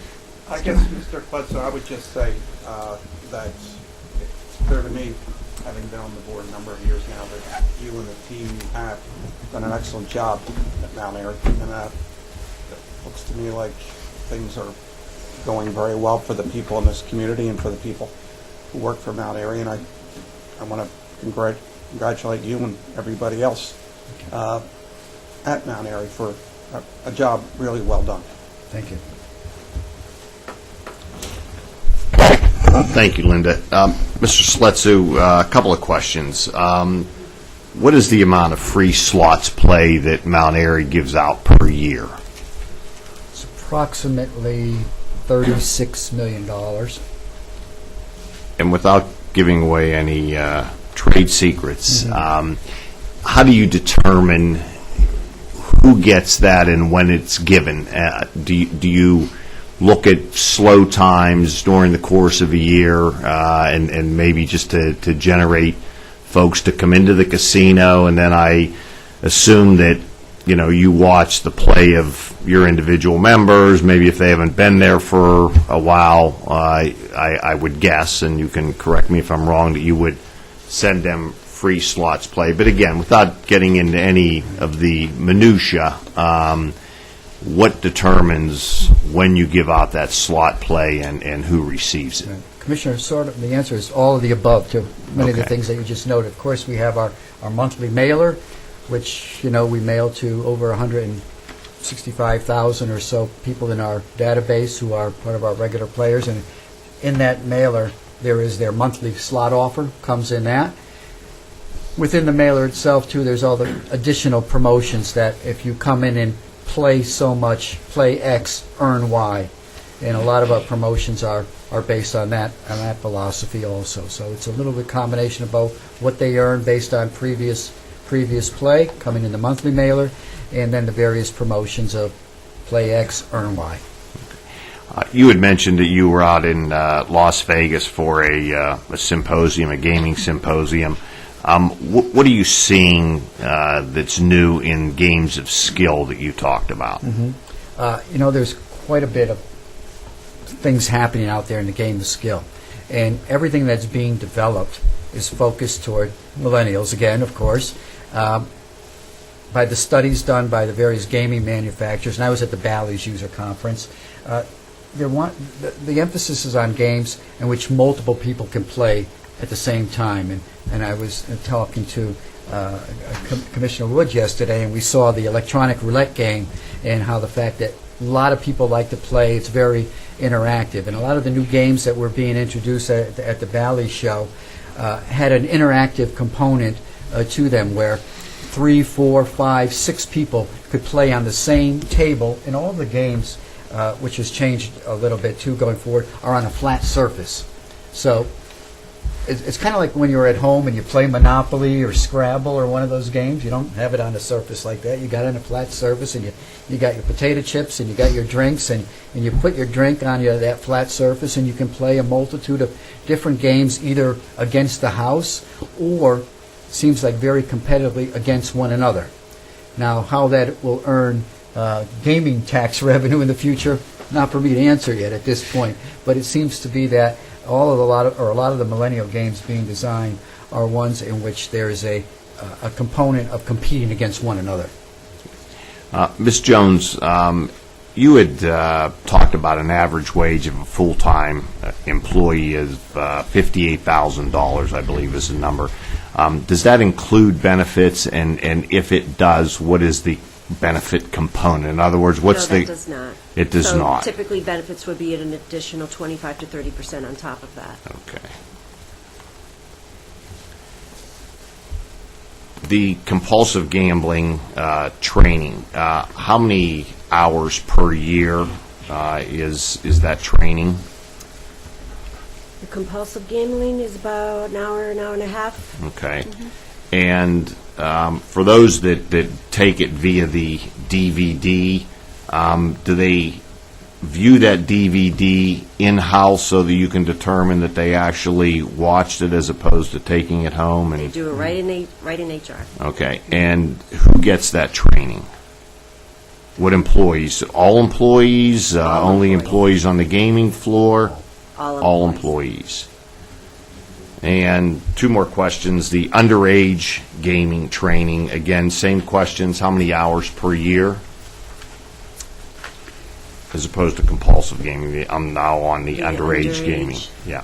Well, the underage gaming is for every security employee. Okay. And they go through their training upon initial hiring, and then they have an annual refresher training within the same year, which is an all-day training where they're not only trained on the rules that we have implemented, but of course the PGCB rules and how to work the new ID detection system that we have. That's fairly simple, but is a lot more complicated than what we had previously. So again, approximately 8 hours per year, and all security employees Yes. have that training. Yeah. Thank you very much. Thank you, Linda. I have no questions. Thank you, John.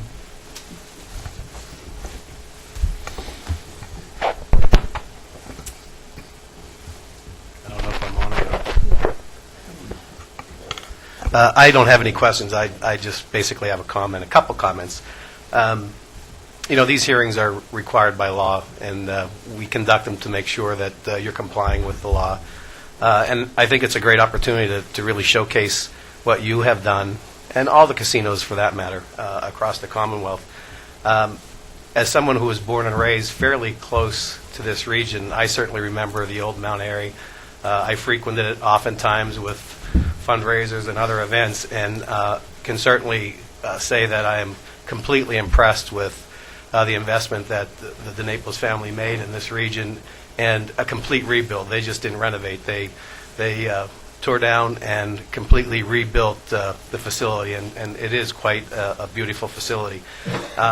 In listening to your presentation, and I've said this before, I don't know if the people of the community realize what an economic generator you really are, and all the things that you do in fact contribute to the community, from community investment to economic development to family sustaining jobs, to the taxes that you pay to this Commonwealth and to local governments, the local share money that you provide in economic development. Because we always hear every now and then, where does the money for property tax reform go? It in fact does. There is a lot of money generated, and a lot of money goes to property tax reform. But in addition to that, you do provide significant investment to the community, and people and businesses have come to these regions because of the investments that you made. And I think you're to be lauded for that. The fact that you have that 4-star or 4-diamond designation, to me, is testimony to your commitment to excellence. And it's appreciated. And I think this is an opportunity for the people in the community to hear that and know that. So basically, I want to laud you for your continuing investment in the community, and just as importantly, your continuing investment in your property. And I want you to know that it's greatly appreciated, and thank you for what you do in this region. Thanks, Commissioner. Really have only one question. I did appreciate the tour yesterday. It was probably about 18 months since I had been there before. Substantial changes, capital investments, so congratulations on that. Lisa, I mentioned to you earlier that you were picking out fabric, wall coverings, floor, so forth when I was there before. So the results of these rooms was dramatic, very bright and appealing, and I'm sure that it represents the resort very, very well. So I join with my colleagues congratulating you on all of that. With my tour yesterday, just when I was leaving, I remembered that the poker floor was up on the second floor. Yes. Went up there, it surprised me, and I don't recall seeing it before, but there are slot machines up to the right when you come off the elevator. I assume they were put there after the table games came to the floor. Yeah, that is correct. There's approximately 145 slot machines there, and that floor is completely non-smoking, 100% non-smoking. Was going to ask if that was non-smoking, so thank you for that. But the second thing, how productive are those slot machines? They're really not noted. They're kind of off to the side. I mean, are they the latest product, or are they kind of your leftovers? How would you describe it, and how productive would you think those slot machines are? Versus house average, they are significantly underperformed versus the rest of the house average. And I think it's just a case of not being on the main gaming floor. Those machines were moved after table games were added in July of 2010. They used to be on the main floor, and then they were moved upstairs. So the performance, to be honest, is not great of that group of games on the floor. It's significantly below house average, as I said.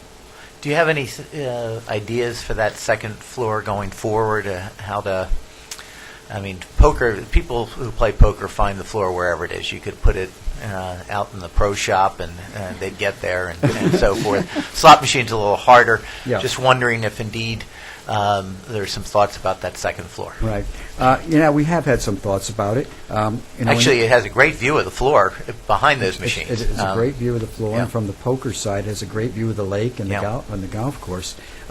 In the ideal world, Commissioner, we would have that complete area on the main gaming floor, including poker, where it once was before.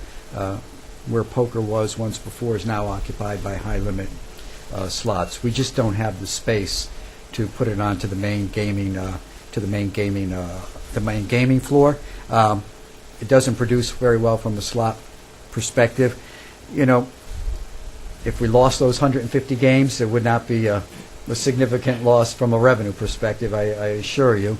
If anything, it'd be a great area as some of these new things come to fruition that are out there in esports and iGaming and things of that nature that could be implemented in that area that might be driving some revenue in the future. Interactive lounges was another big thing I saw in Las Vegas, where you have kind of a loungy table game type atmosphere where you just don't have the traditional table games, but you have games like you'd play at home also incorporated into the gaming part. So maybe going down the road we can find a little bit more viable revenue generating thing to do with that section. Thank you. And just the last question, of your full-time employees, I understand there are obviously a number of employees on the property that are not your full-time employees that work in the hospitality areas. But of your full-time employees, how many are hospitality and how many are directly associated with the gaming floor? Well, on the dealer side, we have approximately 350 employees. And in the slot department, we have approximately 50 additional employees. So you have 400 employees involved just immediately on the gaming floor itself. So the remainder in hospitality. In hospitality. Well, the cage, of course, is considered a little bit more on the gaming side, too. So there's about 35 employees there on the cage side. Players Club, a little bit more on the gaming side. We'd have another 16 or so employees in Players Club. Player Development, approximately 15 additional employees there also. So that's your predominantly gaming side, and the rest would be hospitality and administrative. Again, congratulations. Thank you for your presentation and the tour yesterday. Thank you. You're welcome. Mr. Bledsoe, I do have a comment and then a couple of questions. My comment is this. My wife and I this past weekend were driving to a funeral in Rochester, New York, of a great trustee of the college of which I was president. We're listening to music, and Richard Marx came on. And my wife said to me, I wonder whatever happened to Richard Marx. And I said, I'm sure he's still alive. I can now report that a gentleman under oath has answered that question about that for her. So that's exactly right. I'll bring that information back. And you're more than welcome to bring your wife too. I have a question on the medical benefits, the 69%.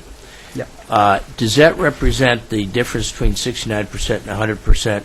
Folks who have taken their spouse's medical coverage primarily?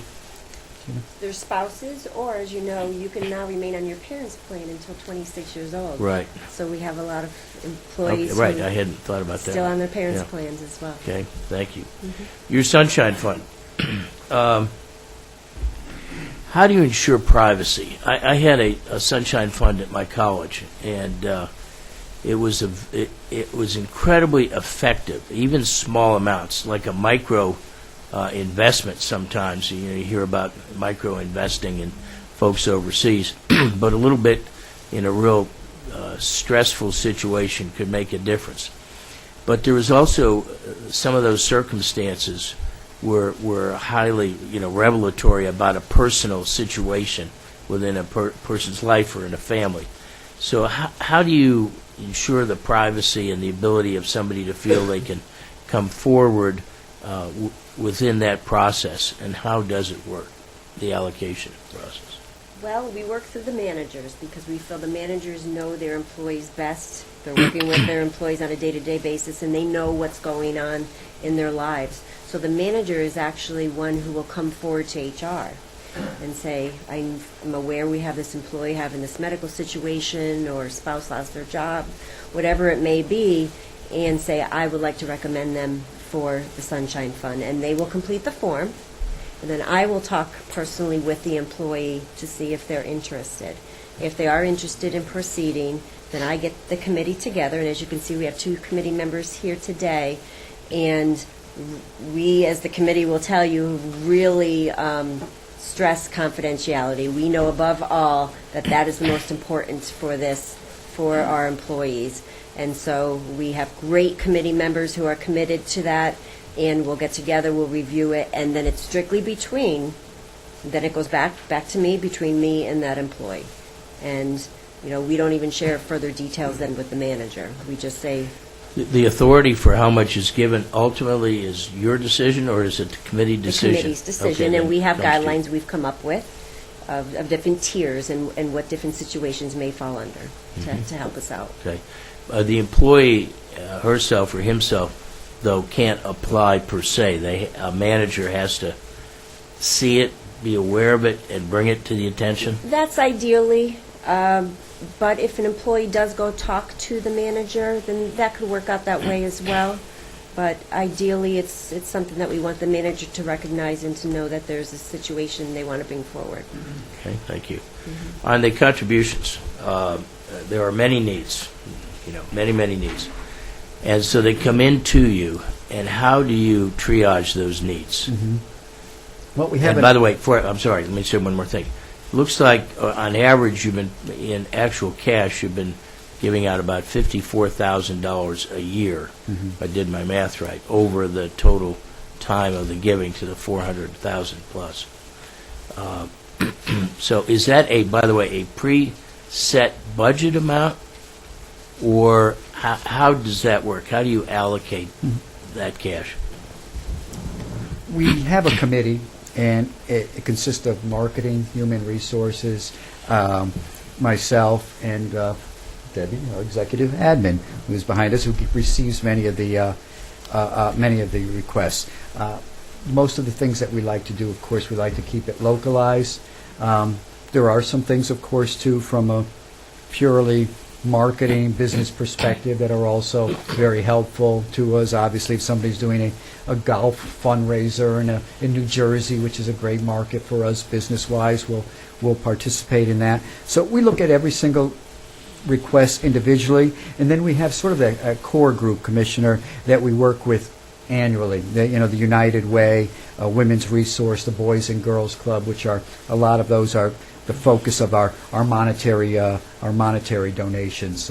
We don't set a set number, per se, when we do our annual budget, saying we're going to do this amount and only this amount and nothing more. We really handle every certain request on an ad hoc type basis, but we, have those regulars, if you will, that are local that we contribute to annually multiple times within the year. Let's talk about United Way. Do you do a match employees can give? And, of course, there's probably a campaign within your employment folks. And do you match that? Do you incentivize any kind of thing like that? We've done a match at various times. We've done events like the Breakfast with Santa, where all of the funds that are taken from the event, we completely 100% donate to United Way. So this past year, during Christmas, I think we did the Saturday before Christmas, we had over 250 people come with their families. We give them a great breakfast, wonderful breakfast. Santa comes, takes pictures, and all of the proceeds and money go totally 100% for that event go to United Way. So we do a couple of things. We give them a hard check, if you will, and also we do fundraising type activities.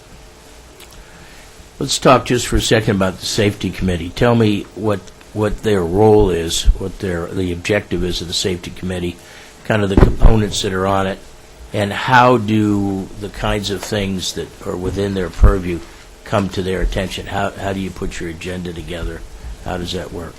Safety committee. Yes. Okay. Safety committee is headed up by our director of security, and she has a committee. I believe Giovanni mentioned he was on the safety committee for a couple of years, and we rotate out employees from key areas. We'll take food and beverage, hospitality, gaming, security, of course, also. They also work closely with our insurance carrier, and they do walkthroughs and inspections of the property quarterly when they conduct these meetings, put together recommendations, suggestions, and do a report as a result of those walkthroughs, and we take action where needed in order to ensure the safety of both our guests and our employees. You have a risk manager, per se? We don't have anybody with the title of risk manager. The director of security has a admin type assistant who handles all of the notes and things of that nature that come from any type of walkthrough and inspection type stuff. Okay, thank you. You're welcome. I'm the newest, the chairman's the newest, I guess, having been appointed after me. I took office on the 1st of June, and so I've heard maybe 3 or 4 of these licensing hearings. And I will say that listening to employees about their job opportunities and what that means to them has been incredibly interesting to me. And we as commissioners talk around the state to lots of groups that want to hear about the gaming process and the Gaming Control Board. And sometimes I'm being a part of the state, especially out west where I'm from, where this was not a very popular thing at all. And but when you can put the components together to it, not only we hear about the benefits to the community in general, and to the firehouse, to the county fair, to the water projects, et cetera. Pretty extraordinary stuff. But the benefits to 17,000 plus employees around the Commonwealth and what it has meant to them, it's extraordinary. And it helps us, certainly helps me, I can tell you, put into perspective the personal human impact that this industry has had in this Commonwealth, and it's been very helpful. Finally, I'd like to ask you, if you had a magic wand, because obviously in these hearings things are going well, and they are. The numbers are looking good, and they are. Folks seem happy. A lot of the casinos in their particular areas are chosen through employee discussions as one of the best places to work, so they appear to be. But what would you change? What vexes you? If you had that magic wand, what is it? You're in a regulated industry. The legislature, they set the rules of they set the outlines of the highways. We have some regulations, and all of that become the rules of the road. So that's both constraining and opportunistic too. So you have to deal within them. Some of that is vexatious probably to you, and other things might be. So if you had a magic wand and you could change something, or other things, more than one, what would you do? What would you say to that? Are taxes on the board? Yeah. Yeah, go ahead. I'm interested. Well, I think something I alluded to earlier. Back when prior to Mount Airy's opening, the family invested $50 million in licensing to ensure exclusivity in this particular geographic region. And when we start ad hocing additional gaming, such as slots and OTB parlors, and we start adding things of that nature, an additional 8% gaming tax. I mean, we stick with the original. We'd love to have the slot tax to go down and the local share to go down, whatever the case may be. And we realize it is what it is, and that's what we signed up for. But when we start adding additional gaming venues and things of that nature, they take away somewhat of the exclusivity that was out there. And when you start putting video games in taverns, and we spend a lot of money, and as we noted here, for security, underage gaming, compulsive gaming, alcohol awareness. I can't imagine 1,000 taverns all over the state being able to implement the same infrastructure that we have and spent money on so diligently to conform to those rules and regulations. So those would be the things that I would really look at to kind of preserve what we have in place. Okay, thank you, sir. You're welcome.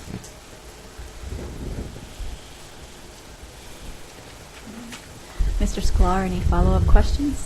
No, that's all we have. We could Okay. just have the PowerPoint marked and moved into the record, please. Okay, I've marked it as Mount Airy Hearing Exhibit Number 1, Office of Enforcement Counsel. Any objection? No objections. Okay, that'll be moved into the record. And now we'll turn to our Office of Enforcement Counsel.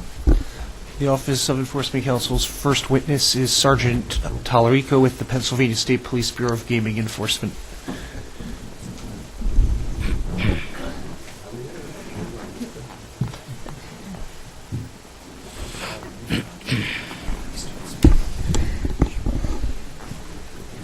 Good afternoon.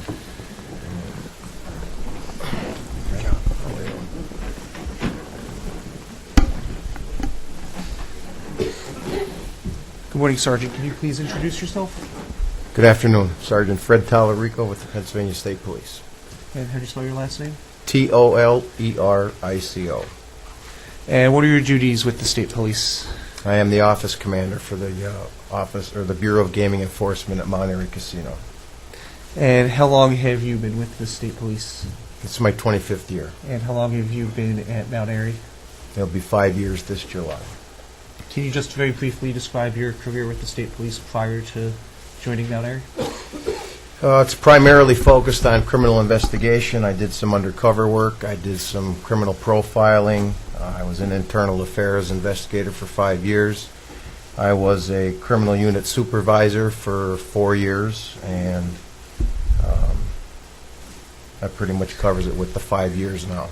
Excellent. And can you please describe the State Police Bureau of Gaming Enforcement's jurisdiction at Mount Airy?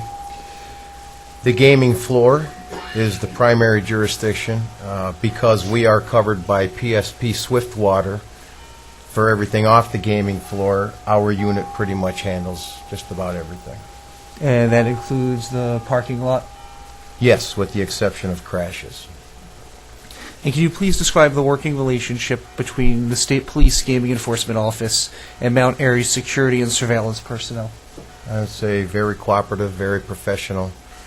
We work well together. And can you please describe the working relationship between the State Police and the PGCB casino compliance representatives? I'd say that's also very professional and cooperative. And turning to the Uniform Crime Reporting System, are you familiar with the Uniform Crime Reporting System? I am. And can you please describe what the Uniform Crime Reporting, or UCR for short, is? It's basically a compilation of statistics of criminal incidents that occur within the jurisdiction. And what agency compiles the information contained in the Uniform Crime Report? Each law enforcement entity is responsible for compiling their own statistics, and then it is basically the Federal Bureau of Investigation that is the holder of these statistics. And what information is contained in the UCR? A variety of information, but basically it lists the offenses that occur, demographics of the people that commit them, demographics of people who may have been arrested for those offenses. And is the UCR available in an electronic format? It is. And is it available to the public? Yes. Is it available on State Police's website? Yes, it is. And how frequently is the information contained in the UCR updated? Monthly updates are required to include the statistics for the immediately preceding month, so at least monthly. And is the information contained in the UCR subject to editing and revision? It is. And under what circumstances may it be edited or revised? An investigation could be reported today, and it may take more than a month to determine if we're able to identify a suspect, and if charges are filed after the month of submission, then we would update it to reflect the charge. And who makes these revisions or changes? The entity that puts the information in the first place. So at Mount Airy, or at PSP, it's the gaming office at Mount Airy that does it? It's us, correct. And can the number of offenses reported be reduced if the case is later determined to be unfounded? Yes. And criminal offenses that occur at Mount Airy are included in the UCR as their own little block, correct? Correct. And can you explain, actually, does the number of offenses that occurred appear on the UCR? Yes, it does. And have you reviewed the UCR for Mount Airy from the time period since they were last renewed in August 2012 until March 31st, 2016? I have. And is, for the end of March, the last date that the UCR is available for Mount Airy? Correct. Based on your review of the UCR, what are some of the most common criminal offenses? The most common is theft, all different kinds of theft-related offenses. Then we have counterfeiting, which is usually the forgery incident with the counterfeit bills. And then trespass would probably be one of the incidents that occurs frequently. And can you say approximately how many thefts are reported at Mount Airy in an average month? In an average month, I'd say between 10 and 15. And are there a significant number of violent crimes at Mount Airy? No. And are there a significant number of crimes involving individuals under the age of 21? No.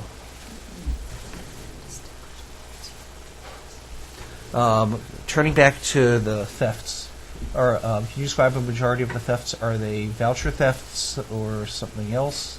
I would say primarily it's a voucher theft or a theft of credits, which is basically reported as the same thing. And have there been a noticeable increase in any specific crimes since August 2012? No. And do you see a pattern in any specific offense occurring at Mount Airy Casino? No, I do not. Generally, just to wrap up, is the state police satisfied with the level of cooperation between the staff of Mount Airy Casino and the troopers at Mount Airy? We are. And are there any issues or concerns that you think would negatively impact the suitability of Mount Airy Casino? No. Thank you very much. We have no further questions. Mr. Sklar? No questions. Okay. You are Thank you. excused. Thank you very much. You're welcome.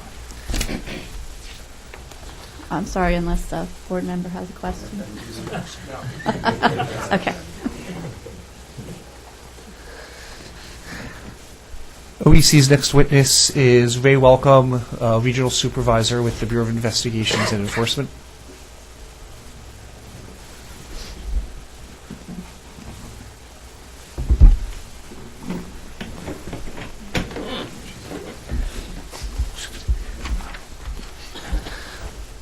Good morning. Can you please introduce yourself?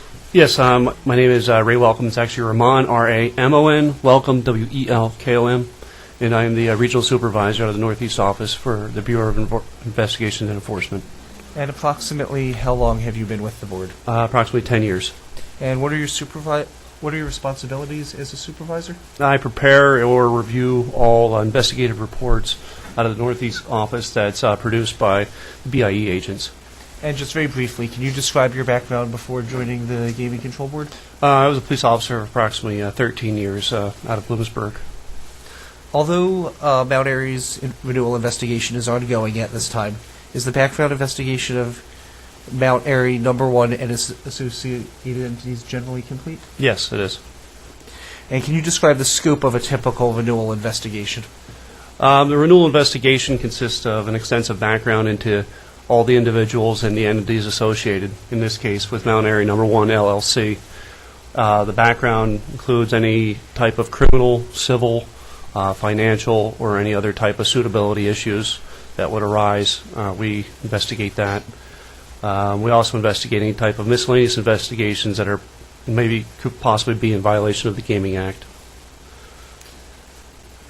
We also contact other state departments, such as the Liquor Control Board or the Department of Health, in regards to, like, obviously the restaurants or liquor control violations.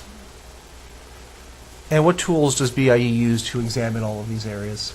We use multiple databases, local law enforcement, the Pennsylvania State Police, obviously. We also check with the Monroe County Courthouse in this case. And also we interview other businesses that are related to Mount Airy and their associates. We also check, obviously we check with Paradise Township being the host municipality to see if there are any type of issues that they're concerned of. And does, like you said, as part of the investigation, does BIE look at the principals as well? Yes. Yep. All the ownerships in regards to Mount Airy Number 1. And to the best of your knowledge at this time, has Mount Airy and its associated principals and affiliates provided all information and documentation requested? Yes, they have. And after BIE's investigation is complete, what is the next step? BIE will will write a report of investigation, and then after it's been corrected by me and several other people, it will be forwarded on to the Office of Enforcement Counsel. Thank you. I have no further questions. Mr. Sklar? No questions. Board members? No? Okay, you are excused. OEC's next witness is John Santel with the Board's Bureau of Casino Compliance.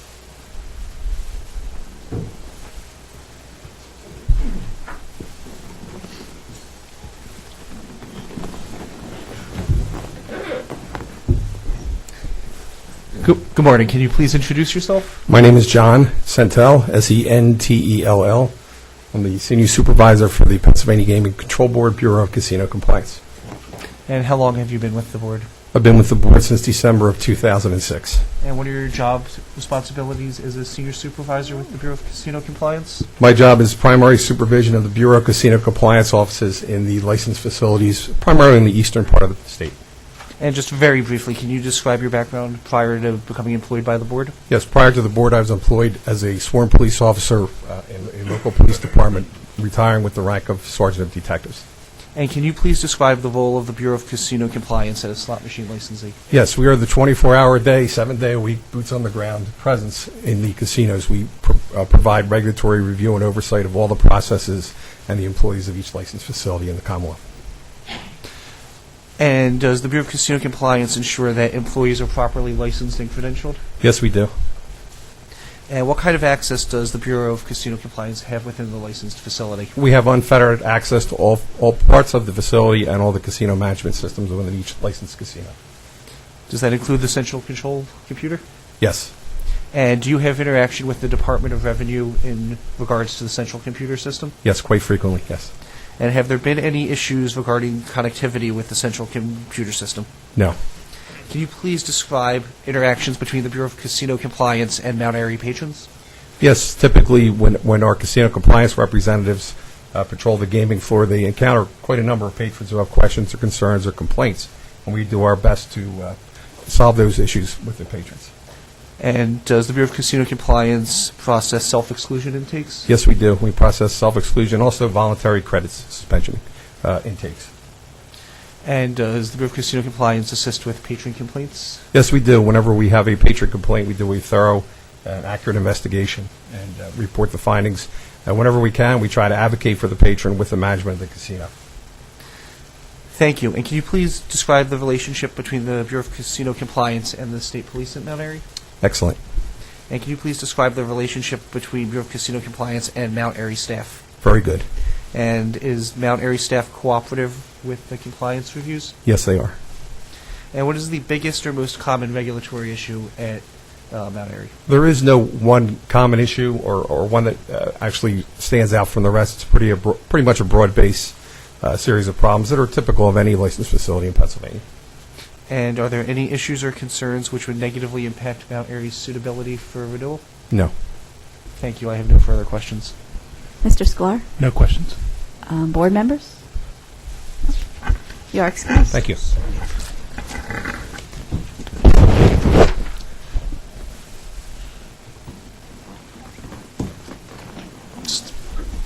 The Office of Enforcement Counsel has no further witnesses. However, we have entered into stipulations with Mount Airy, which I will read into the record.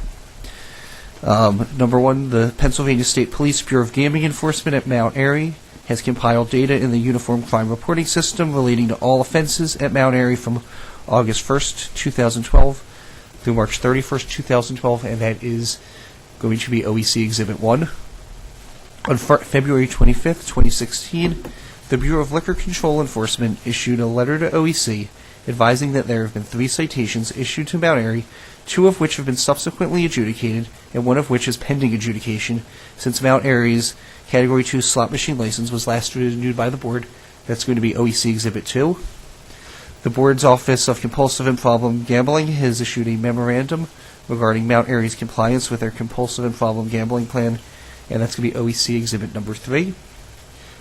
OEC and Mount Airy have entered into 4 board-approved consent agreements since Mount Airy's Category 2 slot machine license was last renewed by the Board. That's going to be OEC Exhibit 4.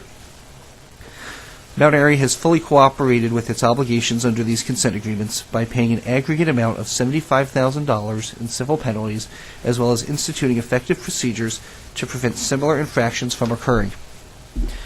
OEC has conducted 4 compliance conferences at Mount Airy's facility since Mount Airy's Category 2 license was last renewed by the Board. In each instance, Mount Airy has taken the corrective measures to remedy the Office of Enforcement Counsel's concerns. Those compliance conferences will be marked as OEC Exhibit 5. The Office of Enforcement Counsel has issued 27 warning letters to Mount Airy since Mount Airy's Category 2 slot machine license was last renewed by the Board for various violations of the Pennsylvania Resource Development and Gaming Act, the Board's regulations promulgated thereunder, Mount Airy's internal controls, and Mount Airy's Compulsive and Problem Gambling Plan. Mount Airy has responded to OEC's warning letters, citing remedial actions that Mount Airy has taken to prevent further similar infractions from occurring. Those warning letters and Mount Airy's written responses will be OEC's Exhibit 6. OEC has issued Mount Airy 1 cease and desist letter since Mount Airy's Category 2 slot machine license was last renewed by the Board. Mount Airy has complied with the terms of the cease and desist letter. That will be OEC Exhibit 7. And we request that OEC Exhibits 5, 6, and 7 shall be marked as confidential. Okay, and we will mark the stipulations as OEC Exhibit number 8. Mr. Sklar, do you have any objections to any of the No documents? objection. They will be so entered with the confidentiality provisions for numbers 5, 6, and 7. Thank you very much. Does anyone need a break here? Break? Okay. I will also move into our record the written public comments that we received. We received 1 comment in support of the license renewal from Lisa Stokes, the president of VRP Entertainment, and we received 1 written comment opposing the license renewal from Mr. Ruben Colazzo with several attachments, and those will be entered into the record as hearing exhibit number 1. So now we will begin with the public comment portion. Thank you all for waiting patiently who have signed up to speak. As I call your name, if you'll come forward to the microphone over here to my right, and if you would begin your comments by stating and spelling your name for the court reporter, and letting us know the municipality which you reside or the entity you're speaking on behalf of today. If you have written notes of your testimony, if you would give them to the court reporter, that would help her out greatly. And I will remind you all the following time limits are Government representatives have 10 minutes, our community groups have 5, and individuals have 3 minutes to speak. I will let you know when you're reaching your end of your allotted time so that you can wrap up your comments. So if you have registered to speak today, if you would stand to raise your right hand to be sworn, please.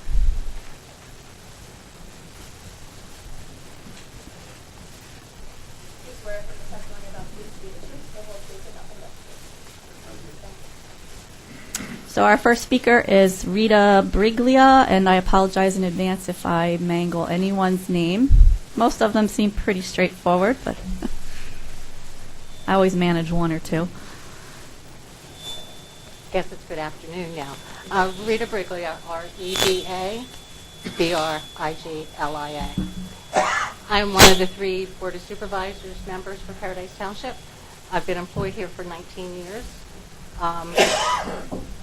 The one thing I wanted to mention was the economic impact that this has had on Paradise Township. Right now, with the monies received from the gaming slots on the table, it gives us about $1.2 million more than what we've had in our budget before Mount Airy. A lot of the things that Mount Airy has done for the community-wise and the employees that they have at Mount Airy, and just the economic impact that it's had. And not only they talked about the people coming in to visit the Poconos, but also a lot of their amenities and their programs that they have and their entertainment that they have is also open to the residents of Paradise Township.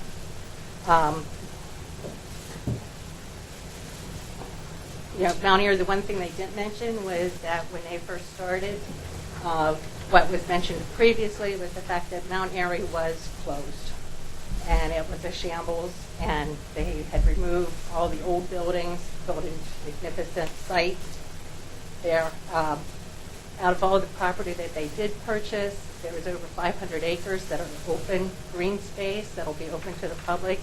They're in the process of putting trails in some of those spaces that will not only be for their guests, but also for the public as well. So they've had an impact on Paradise Township residents and on Monroe County residents as well. We've seen an increase in our earned income tax since Mount Airy's been open, significantly so in the last 5 or 6 years, of probably another $100,000 that comes into Paradise Township. And it's allowed Paradise Township to do some things for our community that we weren't able to do before, improving some of our parks for our residents and for the public. So their economic impact not only shows, for Paradise, for Mount Airy, but for the township residents as well. That's all I have. Okay? Thank you. We'll move on to community groups. Maria Schramm from the Pocono Alliance. Maria Schramm, M-A-R-I-A-S-C-H-R-A-M-M. And I work for Pocono Alliance. And we wanted to provide testimony regarding Mount Airy Casino's community involvement in Monroe County. For the last 2 years, Mount Airy has supported Pocono Alliance in several ways.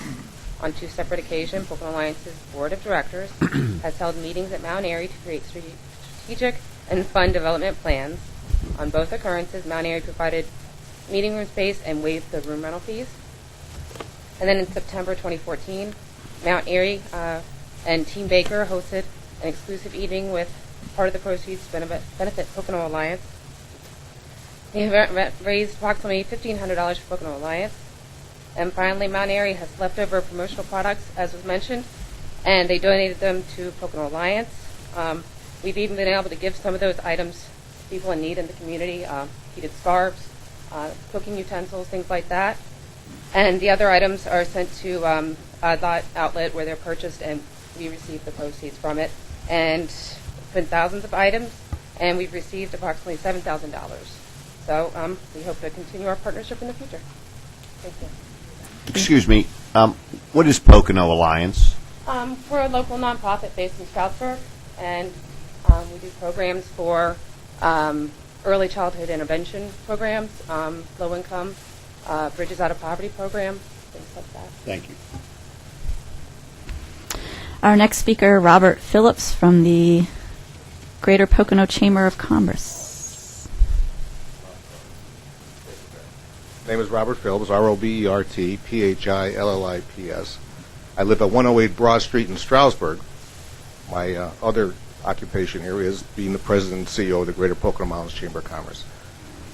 We can go over the numbers all we want. We know what they are. The impact is incredible. The amount of employment is incredible. I mean, we got more complaints on the old Mount Airy that you could probably sink a battleship with. I mean, seriously. It was just certainly when the Naples family came forward to take it over, and it was just a breath of fresh air. We were just so thrilled to that. I'm from Scranton originally, and I've lived down here 17 years. I've known the Naples family. Your mother was my babysitter, for God's sake. She was. She did. She babysat me, your mother. We go back so far with them, but what we have here is, when you see how they take care of the community, their employees, as a former business owner, that means a lot to me. I was also chairman of the United Way campaign. I know you mentioned about the United Way. Very dear and sincere to my heart in 2007. Thank goodness we had this family in our community. The help they gave us. I've sat on probably a dozen boards here, nonprofit boards, and I can tell you, their help is just priceless. So we're just thrilled to come out representing not just myself, but also the Chamber, and saying thank you for being in Monroe County. The facility is gorgeous. We're proud of it.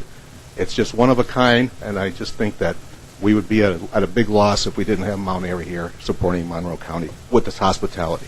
Thank you so much. Thanks. Thank you. Chuck Leonard from the Pocono Mountain Economic Development Corporation.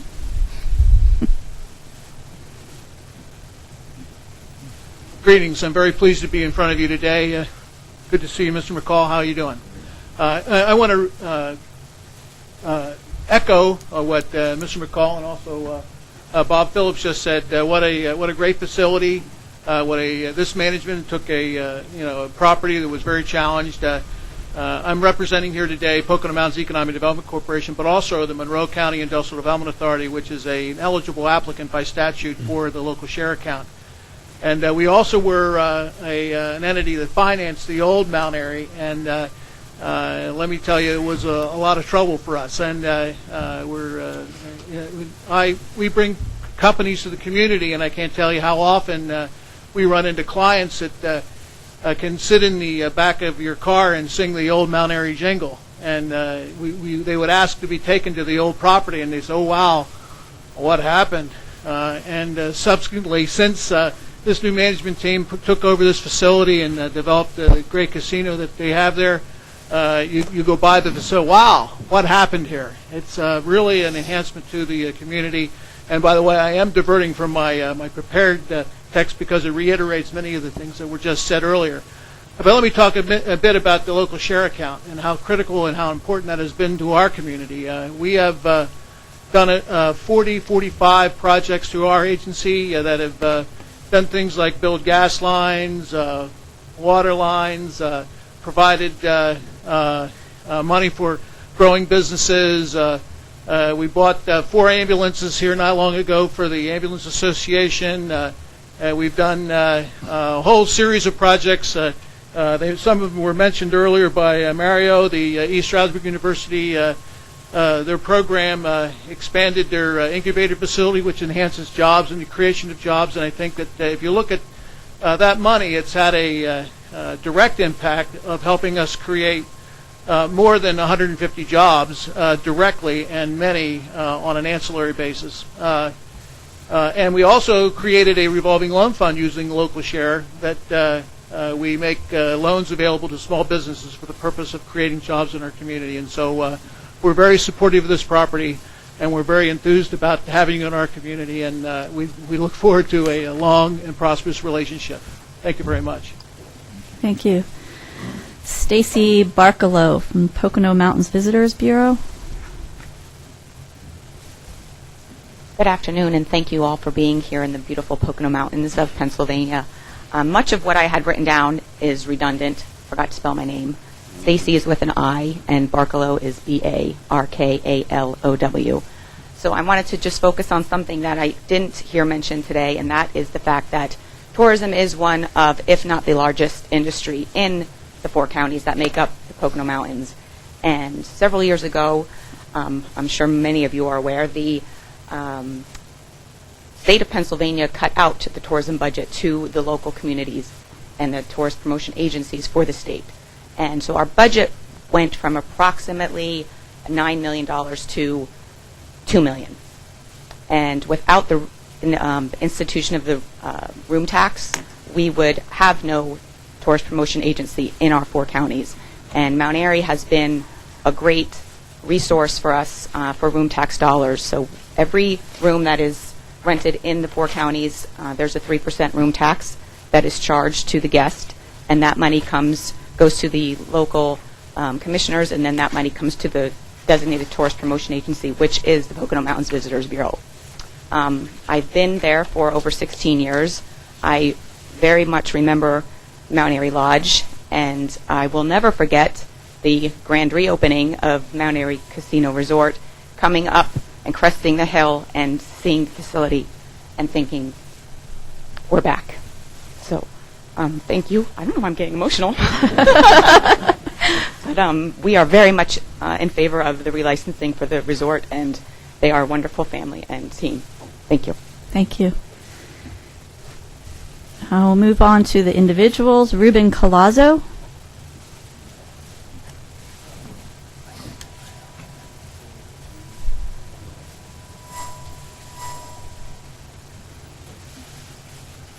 Hi, good morning. My name is Ruben Colazzo, RUBEN-COLLAZO. And I'm the founder of the Mount Pocono Coalition of Premium Players, which is a website designed for problem gamblers.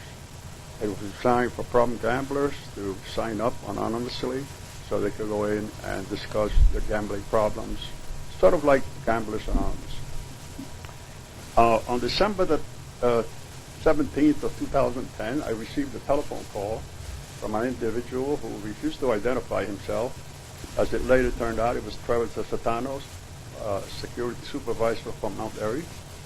And he informed me that they had found a card with my website's name, and therefore they apparently went into the website, looked at the content, and thought that it bad-mouths Mount Airy. Now, my website is made for problem gamblers. They go in, they sign up anonymously. They make comments about everything. I don't control the content. It's a website on the web. It's my website, my domain, my home. They decided that by virtue of the card that I was engaged in solicitation. So they trespassed me. And of course, my attitude was, the casino is basically a state operation.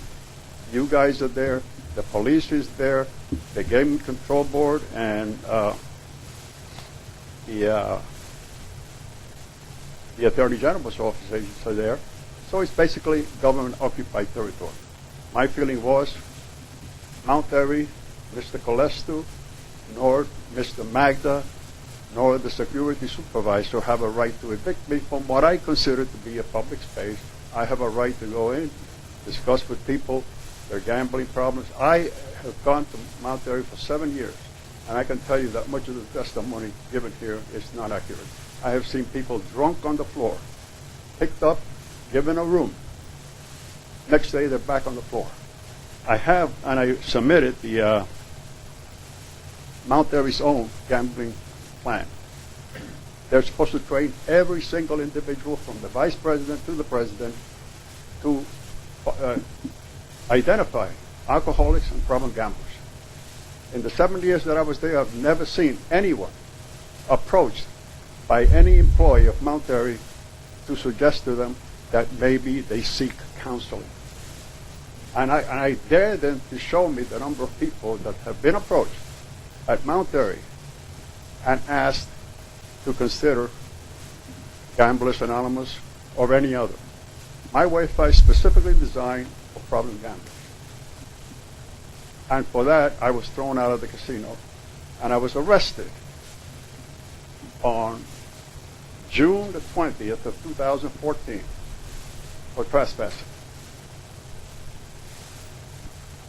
So I leave it to you to, figure out how is it that if I can't go, and from my experience, I go and sit down next to someone, and I ask them, how are you doing in terms of the machine?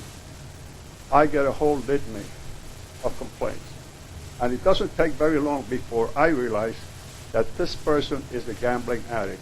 And if I say to them, well, perhaps you might consider joining, going into the website anonymously so that your family members don't know that you're addicted to gambling, and have discussions with other persons who are equally addicted. That is considered solicitation by Mount Airy. And I'm talking about people like Donald Shipper III, who was then the attorney, who told me on behalf of the Naples family that they were not happy with the website. The only reason I was evicted from Mount Airy is because I set up the website for problem gamblers. And basically, this is a faith-based website. It's based on the very simple Christian principles that gambling is wrong. So if I set up a website and I'm considered to be involved in solicitation, this puts me on the category of being soliciting for drugs, soliciting for sex, and the board did absolutely nothing about this. They simply decided that under Section 1515, the casino has the common law private property rights to evict any person for any reason without any form of an investigation. The Bureau of Investigation and Enforcement does not look into these matters because that's totally at the discretion of the private property owner. In my mind, how can it be a private property owner? Walmart is a private property owner. You don't see the police at Walmart. You don't see a police barracks. You don't see the gaming board. You don't see the Attorney General agents at Walmart. That is truly private property. The casino gaming floor itself has to be considered a state actor. Mount Airy does not have the authority to evict persons without some form of due process. Now, they accused me of solicitation. They never charged me with solicitation. They don't have any evidence that I was there. The only evidence they have is a report by Trevor DeSatano saying that there was a person distributing cards who left with his hood up. I said, what hood? I said, are you talking about his car, or is he talking about, well, obviously a hoodie. They couldn't even identify the person who allegedly was distributing cards. I'm going to have to ask that you wrap up your comments. You're at the end of your 5 minutes. Okay. Well, I would like to introduce into evidence, if I could. If those are the comments that you submitted through the website, this is something else? Yes. Okay. If you'll give it to the court reporter, we will enter that into the record as well. Thank you. And I understand our chairman has a question. Yeah, Mr. Collazo, I'm new. I'm the newest member of this board. Welcome. But you laid out a fact situation. I just want to understand something. You said you were arrested for trespass. Yes. 3.5 years after I was notified that I would be excluded from Mount Airy because of my website. Were you ever charged? Was there No. ever a prosecution? Not for solicitation. Okay. I'm being prosecuted until this day for trespassing. Really? Yeah, well, actually, see. they dropped it down to not a misdemeanor anymore. It's just a Summary offense of some sort. Right. And that's still an ongoing open matter? Yes. Okay. Thank you. I've appealed that to the Supreme Court. Okay. Thank you. Thank you. Thank you. Our next speaker, William Colavito. Hello. William Colavito, W-I-L-L-I-A-M, Colavito, C-O-L-A-V as in Victor, I-T-O. I am the general manager of the Great Lodge. I've been at this destination for 7 years, and I just want to kind of speak to you guys for a moment. Every day isn't a perfect day, and we know that. I just want to congratulate Lisa, John, and the leadership team for the job that you do. Today was super, super impressive for me to see all of that, especially as a department leader and somebody who works with a brand that really focuses on culture. For the team that's here, you guys should be proud, truly, truly proud, because standing here, I'm very, very proud of just seeing what it just exemplified here today. It's just phenomenal. And what we really focus on is culture. And I can absolutely assure you that the partnership that we have with Mount Airy and the team is all about culture, and it's all about the guest. We have guests that stay at our hotel, and yes, there might be a little bit of a different demographic, where we have guests who stay at the hotel, who go and play golf, who leave our resort to go to the restaurants and dine there, or to do the gaming. And it's been nothing but a credible partnership. So today for me was a great opportunity for me to say that I support Mount Airy, but also to say that I am so even more impressed by the presentation I saw and what you all did. We call them PAC members, but we are associates, have exemplified for the organization. So thank you very much. Okay. Thank you. Caroline McLaughlin-Smith.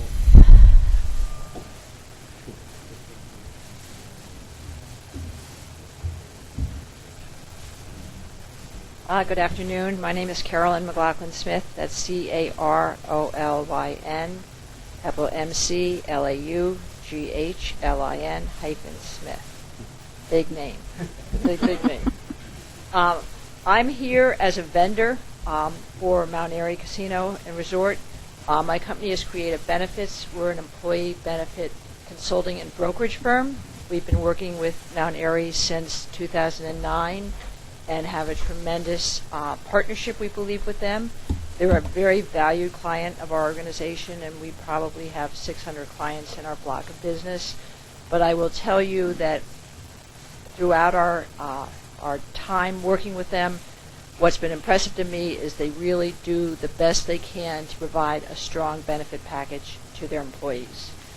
Creative Benefits prides itself not only on being as aggressive as we can, scouring the marketplace and trying to find the best opportunities for our clients and their employees, but also delivering a level of service to the employees of our clients. You know, we want to be their advocates. We want to help them navigate through benefits. You know, all of you know it isn't simple. I mean, I barely know what my deductible is. So we really think that that's important, and clearly the folks at Mount Airy think that's important too. So not only do they want to deliver a great package to their employees, they want people to help their employees understand the package, understand the opportunity, and each and every year we come up here and make available to every employee, regardless of what their shift is, an opportunity to come and talk with us, ask us about the program, understand the program, and then make decisions that best suit they and their family members.